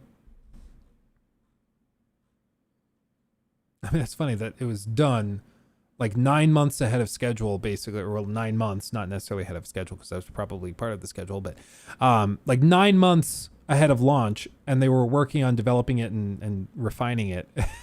And then it still has all these problems, which is just crazy. It just seems like tool set issues, really, man. It just seems like tool sets. Yeah, it's too bad. It's too bad. But it's crazy, the narrative has shifted so much. I mean, one of the top votes on the Starfield Steam community board, did Todd Howard realize that the game is bad? I think he realized in 2021 or 22, but there was no way out. Thus, he created the Starfield Direct to show us that he is not the only one responsible for this disaster. Am I right? Can you imagine if that's what it was? He was like, oh God, this is not coming together. So he decides to go off and like make this video being like, see, it's a collaborative effort. Everyone's responsible. I don't know. I don't think that's what it was. I like, again, we're all like bashing Starfield as if it's like a 2 out of 10. It's not. Like, Starfield is a solid, I think, like 7 out of 10. I think that rating by IGN was fair. I think for me, the longer I played it, the worse it got. So it probably started at like 8 out of 10. And after like however many hours, it whittled down and became more like a 7. But it's just like, to me, it just didn't click together. But there's still a lot of good stuff there. I just think like the promise of 1,000 planets and hundreds and hundreds and hundreds of hours of gameplay was overstated, to say the very least. But after like 25, 30 hours, I think you're probably having a good time. You know, that's probably a time to hang it up, to be good. You know, maybe you can get to 40 or 50 hours, but I think that's where it's in a good spot and you can walk away. But when people try to play it as though they were playing Fallout 4 or Skyrim, they end up hating it because it's not that kind of game. But I think the reason that you're seeing such a negative and vitriolic response to it now is that as time has gone by, people have realized it really did not live up to the hype that they felt for it. And as we all know, hype, once it doesn't live up to the hype, players get like scored. You know, they get very bitter. And it takes years and years and years for them to dig themselves out of that and maybe look at it more objectively. But this is why, like, I push so hard for us not to play around with hype. What does hype do, Luke? Hype makes you stupid. It makes you stupid, and if the game doesn't live up to it, it can make you mighty bitter. And that's what's happening here. And what's most notable is that it's happening to Bethesda's own core fan base, like those modders that are responsible for some of the incredible technological feats of games, like actually managing to add co-op to these single player games. That's crazy impressive. But even they, the core base, are like, we're good. I'm done.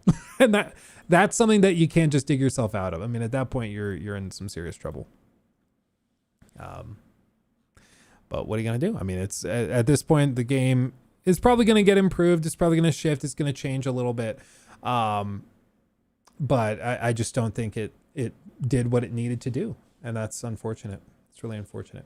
Let's see. Rango, if I only like open world games, would I like God of War? You might not like God of War 2018 as much, but God of War Ragnarok, I think you would really like. Yeah. And Ryan, thank you. 5 gifted memberships on YouTube. Thank you, my friend. Appreciate you.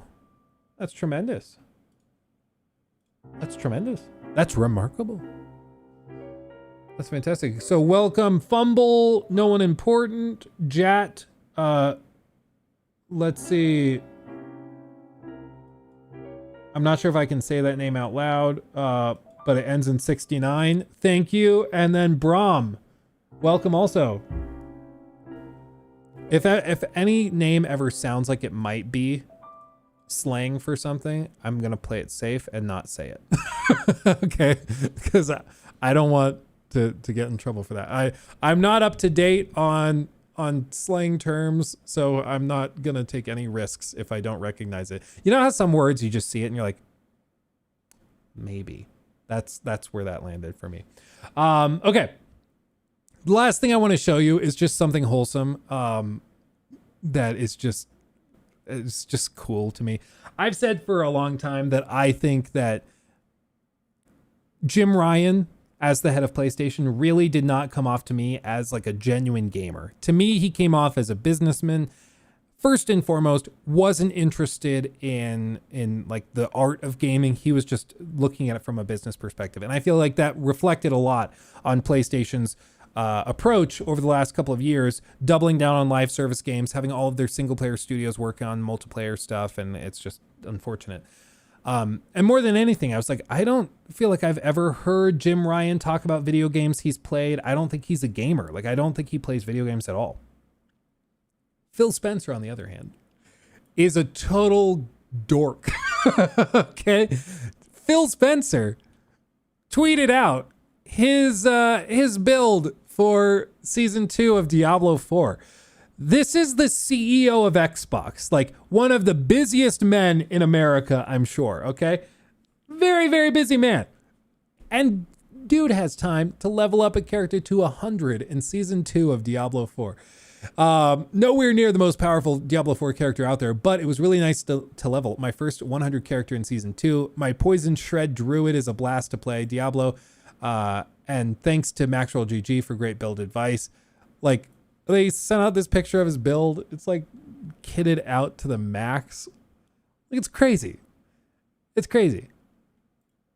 And then Elon Musk, of all people, responds and is like, great game. Congratulations to the whole team. Druid needs a buff to reach AOZ tier 25, I think. Have you tried the abattoir? Like, I don't even know what's going on anymore. But, like, they're all just giga nerds. They're all giga nerds, and it's freaking hilarious. It's freaking hilarious. He tweeted out a bunch of other stuff, like his recap. Every minute was worth it. So fun to see this year's Xbox year in review and look back at all the games I played in 2023. He played 917 hours of games. Again, as like one of the most busy people on planet Earth. He played 82 different games, almost 7,000 gamer score, mostly role-playing games. So like he spent 150 hours in Starfield. He spent 143 in Diablo 4. Pillars of Eternity, he spent 124 hours in. Like, the dude is a gamer through and through. Through and through. And that's, I mean, say what you will about him, say what you will about his decisions, like with regard to prioritizing certain like business models or acquiring different studios. Say what you will about all that. At least he's a head honcho in the gaming space that is a gamer himself.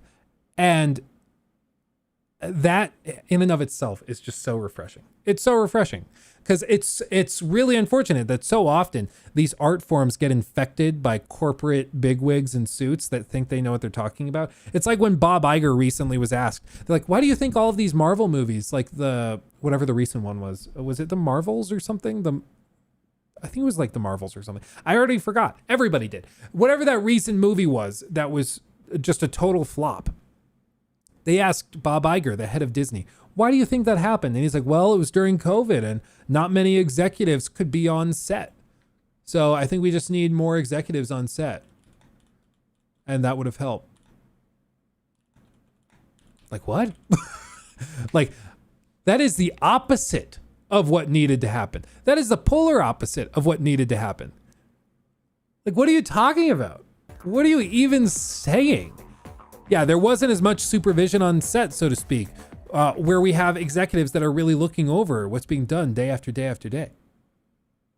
Like, what? You think the Marvels sucked because they didn't have enough executives overseeing it? What is happening? But like, he's not a filmmaker. He doesn't know what it takes to make a good movie or tell a good story. He doesn't care. He doesn't care. He's a business bigwig. He's like, well, I make everything great, so I just needed to be there, and then it would have been great. And it's so frustrating because he just doesn't understand game, or in that case context, he doesn't understand movies and film. He's just trying to maximize the bottom line. And it's actually been really, really funny to see Disney flop so much after he came back. It's really refreshing, honestly. Couldn't have happened to a nicer guy. But, you know, with Phil Spencer, he's heading up one of the biggest gaming companies at this point, like top 2, top 3 biggest gaming companies in the world. And the dude is a giga nerd and gamer. Like, that's fantastic. And I love this. I love it. It was the one thing with Reggie Fils-Aimé also, is that Reggie came off as a gamer himself. He's like an actual gamer. And so seeing him head up all of this stuff and be,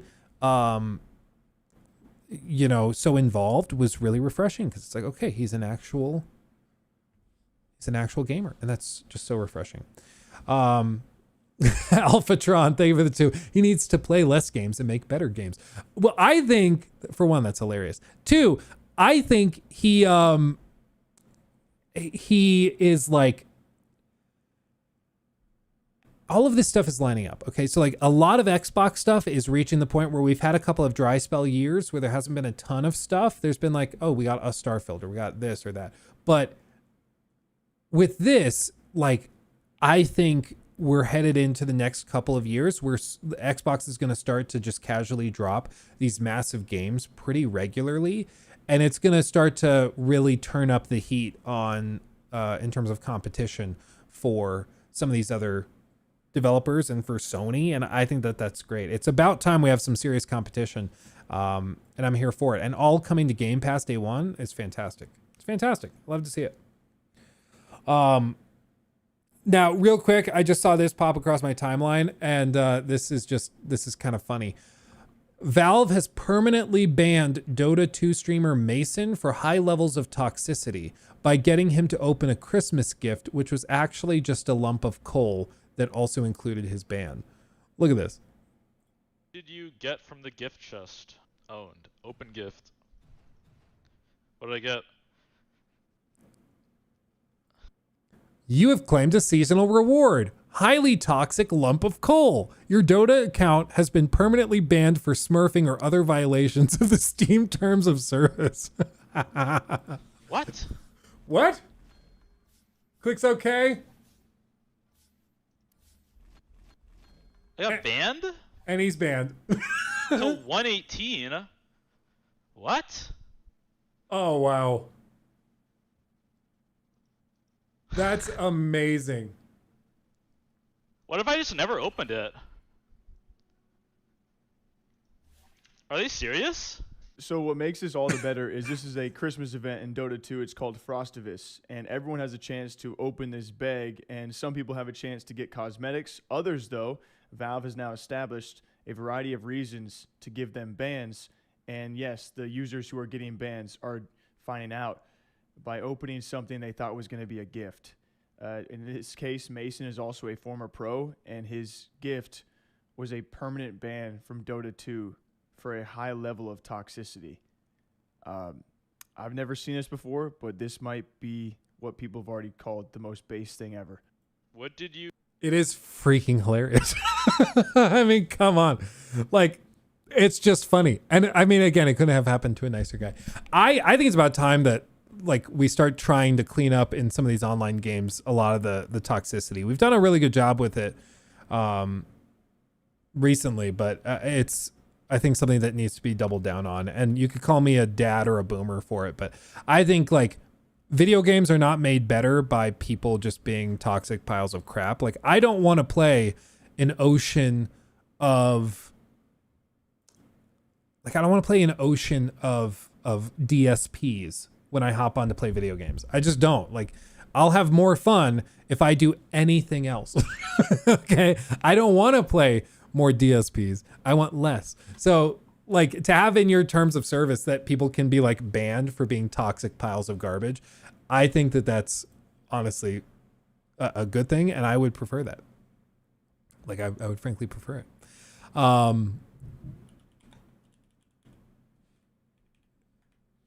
Yeah, man, and there's so many examples. Like, do you want to keep playing a game if you come across this? All right, guys, so that is it for Halo. Thanks to those who chilled. And until next time, which will be Black Friday, when hopefully things go a little better. All right? Cool. Thank you. All right, guys. All right, so I'm going to say this right now. I don't know what the fuck you guys were thinking tonight with this derailment of the chat. I was trying to be nice because there's no moderator, so I'm trying to be nice and not fucking moderate. But you guys just take it to the extreme. Like, okay. So earlier tonight, supposedly Only Iced Coffee came in here and said a few things about Kevin that could be disturbing because it sounds like he's... Like, just start lecturing your chat. It's like, hey, guys, you're talking about other stuff other than me, and I'm going to ban you guys for doing that. Like, what? Oh...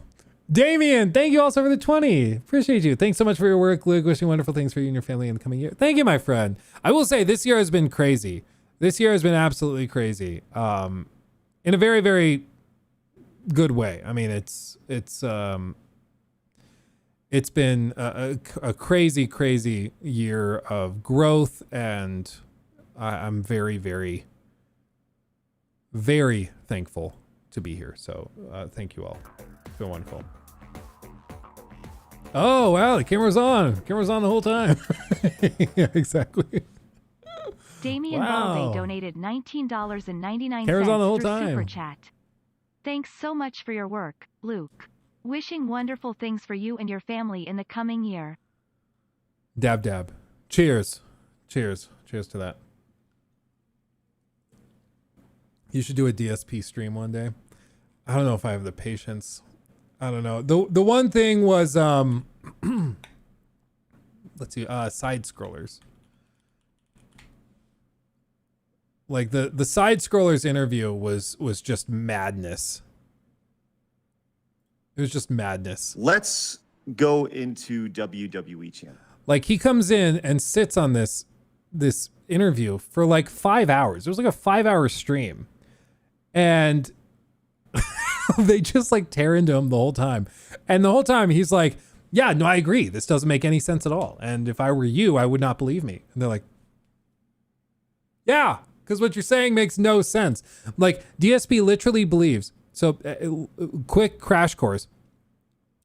DSP has been accused of a handful of things. Number one is that he's just really toxic, which is obviously true, but that's not necessarily a crime. But the bigger problem is that he's like a straight up scammer. So he'll tell people that like he has taxes due, he needs to pay his mortgage, he has all these bills due, blah, blah, blah. Turns out he makes well over $100,000 a year because the trolls, the detractors, track it all in spreadsheets. The super chats that come in, the memberships, all of that, they track all of it. He makes over $100K a year. And he spends it on whatever he wants, like door dashing 2-3 times a week.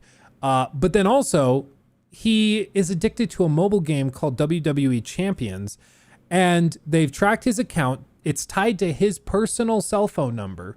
So it has to be his, because two-factor authentication, nobody else can use your cell phone unless they have access to the verification codes that come through. It's tied to his phone number that he uses today. People can still call it because it leaked, and it goes to him. So it is his account. And he spent over $100,000 in this mobile game. In a mobile game. A mobile game. He spent over $100,000 in a mobile game. It's crazy. He will wake up throughout the night. People have tracked him playing it at like 2 a.m. Then he goes to sleep. And he wakes up at 4 a.m. and plays more. Then he goes to sleep. Wakes up at 6 a.m, plays more. Goes to bed. Like he does it. He's like a straight up addict. Okay? He's a straight up addict. And all the while he'll tell his audience that they need to give him money, that he really needs this money. I really, really do. I need this money. And it's all just a lie because he's spending the money on a mobile game. And part of the drama with all this is that he declared bankruptcy a few years ago during COVID. And during that bankruptcy, he had $5,000 a month expenses listed for business expenses. Now I have actually more at this point. I have more than $5,000. I probably have like $6,000, $7,000 in business expenses every month. Because of how we structure things, I have 2 employees, 2 full-time employees. So their salaries are business expenses. Like they count as business expenses. He doesn't have business expenses because he doesn't have employees. I also pay myself through a salary because like then my taxes are automatically paid out through the business and stuff. So that's a benefit of structuring it as an S Corp versus just a standard LLC. So there's a lot of different things that go into it. But like I have all of this stuff structured with multiple employees, with paying myself a salary for tax purposes, and all this that give me business expenses that are higher. He doesn't have any of this. He doesn't have any of that because it's just him. What everybody is pretty confident happened is that he was writing off microtransactions in WWE Champions as business expenses to lower his tax bill, which is tax fraud. That's a big problem. And that's why he can't admit that he is playing this mobile game and has spent so much money on it, because it's tax fraud. So he can't admit it. And so he went on this podcast and they just like call him out and they're like, so all this is going on. There's all this evidence that it's your account. Furthermore, somebody somehow got bank leaks of his actual bank statements and found that not only did this bank account that was listed have tons of Apple iTunes or Apple App Store charges for WWE Champions on it, but they tied to dates in the game where there were events going on when he was buying stuff, this account was buying stuff. And then also there are charges for things that DSP himself has admitted to doing. So like he would come on stream and say, yeah, I went last night to a really delicious Indian restaurant with my wife and it was great. He'd say something like that, or we ordered out from it. And then they check, and on the bank statements on that date is a charge to an Indian restaurant for that amount that you would expect for about 2 people to eat. So all of these things tie perfectly into it, being his bank account, and also spending thousands and thousands and thousands of dollars on this mobile game at the same time. His stance, though, is that the account is not his. Somehow they've hacked his phone to be able to tie his phone number to a line app, which is then tied to this mobile game. So that's been, a grand scheme fake. And then it's a detractor troll that has spent over $100,000 of their own money and is playing this mobile game constantly, day in, day out, in order to troll him and make him look bad. And that the bank statements were also faked, though previously he said that they were real, and then he walked that back and changed his story. So it's really unclear what his official stance is on that now, because it's probably his accounts. So either he's the world's most unlucky guy who has trolls willing to spend hundreds of thousands of dollars, or at the very least tens of thousands of dollars, on mobile games to make him look bad, or it's his account. And I would guess it's his account. I think that's what it is. And this Side Scrollers podcast, again, it's like a 5-hour show. My understanding is the Side Scrollers, this gentleman right here, he, I believe he goes by Stuttering Craig. He is like an old school YouTuber. He ran the site years ago, back in like the mid 2000s, and then it kind of died out or went away or something. And this used to be a podcast that Phil watched back in like 2008, 2009. So Phil comes on the show because he's kind of a fan of this guy from way back in the day. It's kind of like meeting your idol. And then the whole show is just Phil getting railroaded by these two, asking him questions that he can't answer because he's just lying through his teeth the whole time. And it is freaking hilarious. Yes. Sure. Let's talk about this, because this has been a consistent theme with all the detractors. They want to know about your experience with this game. Yeah, the other thing is Phil has admitted to playing this game, to actively playing it today, to playing the previous game, and he says the previous WWE Immortals game he was addicted to and spent tons of money. And he's admitted to spending money in WWE Champions, and when asked how much, he's like, oh, well, less than 1,000. If I ask any of you guys, how much money do you spend on mobile games? If you say, well, I don't know, it's less than 1,000. What? Like, that's crazy. I've never spent...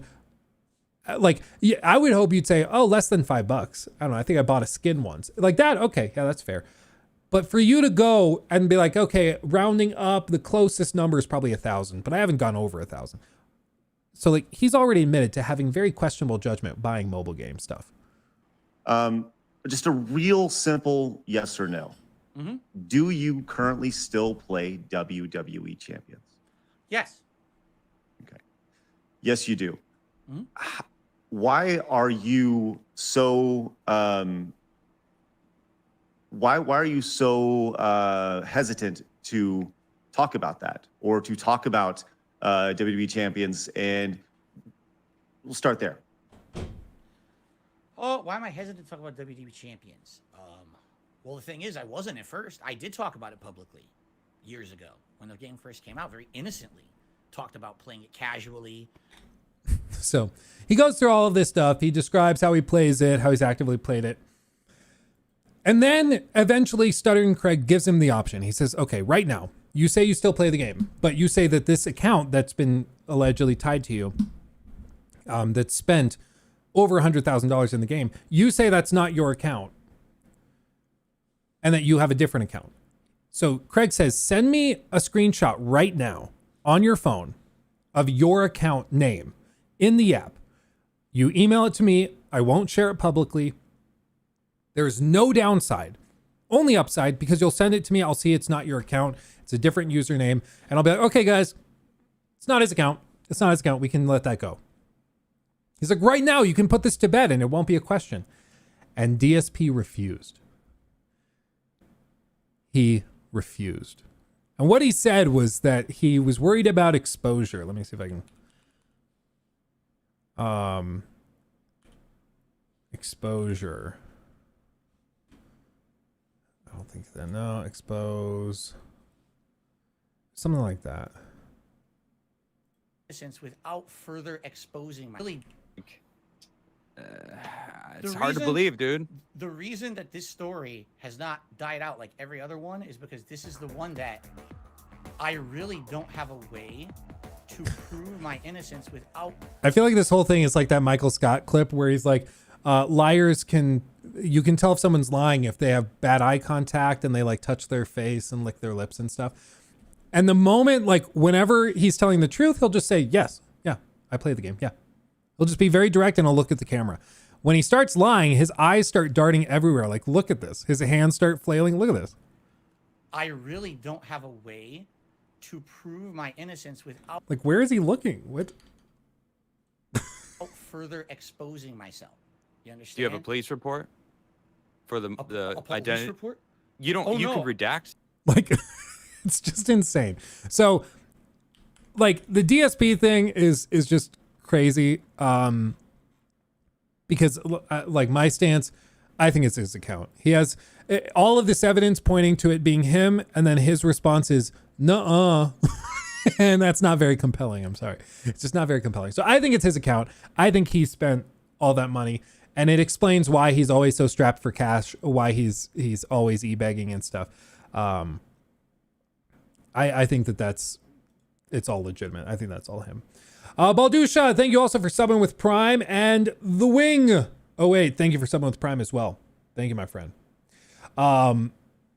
And Jordan, thank you for the 2. My best time was game chat, Modern Warfare 2009 game chat. Oh, 2009. Yeah, Call of Duty was such a different beast back then. It's crazy.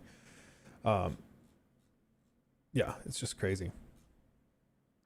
Poor DSP, he just loves WWE champions. Well, like, here's the thing. If he just came out and said, guys, here's the thing. I have an addictive personality.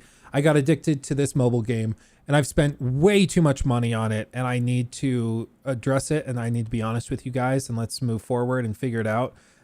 Like, I'm just going to be honest. We need to figure it out. If he said that, I think the audience would largely be like, okay, man, you lived up to, like, you admitted to it, you stepped up to the plate, and you accepted responsibility, and you stopped lying. Okay, cool. Let's get you some help and figure it out. The detractors would still definitely take all of that and be like, okay, so he definitely put all this on his taxes, and that's tax fraud, so he's going away. And I think that's the thing, is he will never admit to it. Even if he wanted to have like a heart-to-heart with his audience, I don't think he could, because it would mean that he would likely have to deal with some serious legal ramifications, because he has been claiming $5,000-$6,000 a month of mobile game purchases as business expenses, which, like, as a gaming YouTuber or streamer, you could write off, like, say you bought Baldur's Gate 3 to play on stream. You could write that off because it's for content and you're using it to generate revenues, just like any other business spending money on like a truck to deliver goods or something. But you can't write off a mobile game's microtransactions that you don't even reference on stream. You don't talk about, you aren't using it to generate revenues. It's something you're playing in your private time on your private phone. Like, no judge on earth is going to be like, yeah, no, that's clearly business expense. And that's why he can't admit to it. He can't admit it. Like, that's the thing. Luke, what are the benefits of starting your company as an S Corp over an LLC? The main thing is going to be tied up into taxes, and it just depends on some specifics. Like, LLCs have certain protections against like lawsuits coming in because it'll separate business assets from personal assets. Corporations have all sorts of reporting standards though. So you'd have to do like quarterly meetings, and you have to provide the minutes, and all of this stuff has to be filed very, very intentionally. The standard approach that a lot of people do is that they will found the company as an LLC for simplicity's sake, and then they will elect to be taxed as an S Corp, which is an election you have to make to the IRS. And when you do that, then you get the benefits of the structure of an LLC, but you pay taxes like you're an S Corp. Usually it means you have to pay more taxes as an S Corp, but there are some benefits because you pay personal taxes out with like a W-2 basically as your salary. Which if you're looking to like apply for a mortgage can be really, really nice because you actually have a W-2. If you're just an LLC owner and you're just pulling money out of the LLC, they like no bank looks at that as you having a real job. It just does not look, does not look legitimate at all. Which was what we ran into. Like we had to set it up that way because we wanted to be taken more seriously by bankers basically. And it worked. I mean, we were able to go get a mortgage, which was awesome.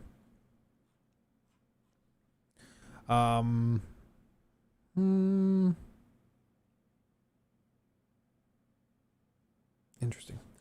Okay. Gotcha. I appreciate the breakdown. The process of starting business currently and hearing this insight. Yeah, well, it's always like the advice is always, it might be different in like per state. It might be different based on where you live. If you have multiple owners, it's going to be different. So the advice is always go to like a tax professional, go to a CPA. If you have a CPA already, just go sit down with them and just ask them their perspective. They'll probably have a clear answer where they're like, oh, well, you're the only owner, you're operating in this state, and you're making this type of, like, this is the kind of business you're doing. This is where your money's coming in. This is clearly the best way to do it. And they'll just give you the explanation. Are taxes then more difficult? Not, does TSP count as a tax professional? No. Let's see, taxes more difficult? No, it's just you're filing them all separately. With an LLC, if it's a single owner, it's what's called a disregarded taxable entity. So the LLC is basically like, for tax purposes, you pretend like it's not really there. All the revenue that comes into the LLC goes to your personal taxes and is paid through your personal taxes. Through like a Schedule K, I think it is. Don't quote me on that, but it's some extra document that attaches to it. As an S Corp though, you're filing business taxes and personal taxes separately, but when it's a single member LLC, it's usually all just filed through the same paperwork. So yeah, it's the whole thing. When in doubt, go on Google, look up CPA near me, certified public accountant. That's all it is. And go find the one with the like multiple years in business, preferably like 10, 15, 20 years in business, and good Google reviews. Hire them, just go meet with them and just be like, hey, I'm an individual. This is what I'm looking to do.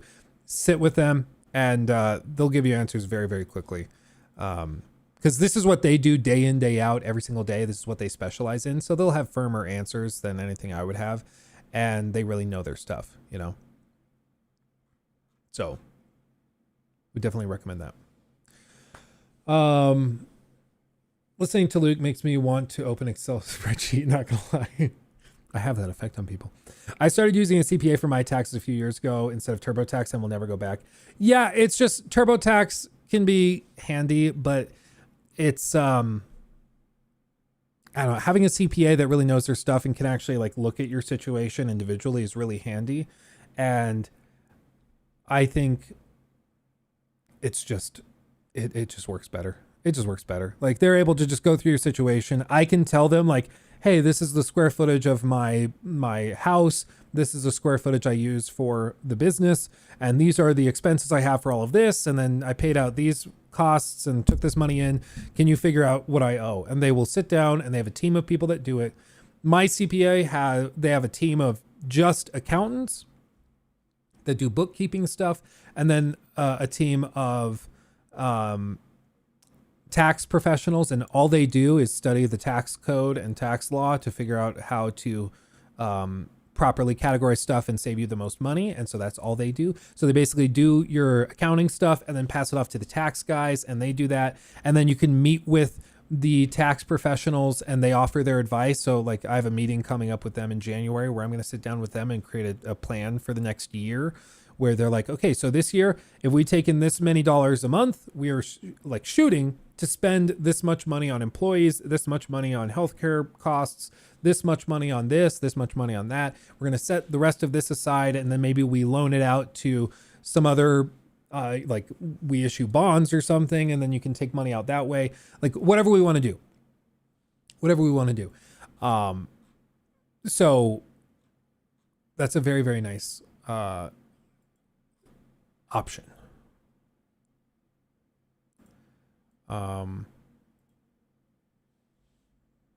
Unless you're single and understand your bracket, taxable income, it's always wise to go to CPA. And it's honestly, it's not that expensive. It's really not. It depends on where you are. Some CPAs for an individual, that's just really, really simple. It's just a guy and your taxes. It'll be like $100, $150. You'll probably honestly end up spending just as much, if not more, on TurboTax after all the little things they try to upcharge you for. So you're going to be spending about the same, maybe a little bit more, but just like the peace of mind of being like, I have a professional that signed off with their name on all of my stuff and is like, yeah, this is correct. And I'm going to put my name on it, that it's all correct and properly done. That to me is worth a lot. Because I'm like, I have a degree in finance. I don't have a degree in accounting. I don't have those certifications. I'd rather them just do that. A CPA will get you way more back than TurboTax is worth what you're paying them. Yeah. It's just, to me, I think it just works better. And on that, yeah, we start talking about games and we finish talking about hiring a CPA. I think that makes sense. So what I think we'll do is we'll call it there. I will be gone over the weekend, and then we'll be back Monday streaming, rocking and rolling. We'll have to figure out what we want to do for Christmas. Let's see, Monday the 18th, 19th, 20, 20. Okay, so next week I think we'll just operate as normal. I think the week after Christmas, we'll probably, of course, we won't stream on Monday the 25th because that's Christmas Day, but we'll probably stream the 27th, probably maybe the 26th as well. So the week after, or the week of Christmas, will be a little light in terms of streams, but after that, starting in the new year, we'll just hit the ground running. And we'll go through some of our goals, because I think this live channel, I think we can hit 100K subs pretty easily in 2024, which would be crazy. So I think we can hit that. I want to get probably to 750K on the main channel, and I think we can achieve that. You know, we're growing, guys. We're growing. It's not that long ago. Only like a year and a half ago, these streams didn't have more than 40 people in them, which is wild. Like, didn't have more than 40 people in them. Some of you guys were here and remember those days. But today, I mean, today across YouTube and Twitch, we had like about 1,000 people in here at the peak during Skull and Bones. Like, that's crazy. It's crazy. And I owe it all to you guys. So never think I take it for granted. Go check out the new video. It would help me out on the main channel on Rogue Trader. It's a new RPG. If you're interested in like Baldur's Gate, definitely check that one out. It's super cool. And with all that, much love, everybody. Appreciate you guys. You guys are fantastic. Stay safe. I love you all. And I'll see you on Monday. Have a wonderful, wonderful weekend. Much love. I'll see you. Bye-bye.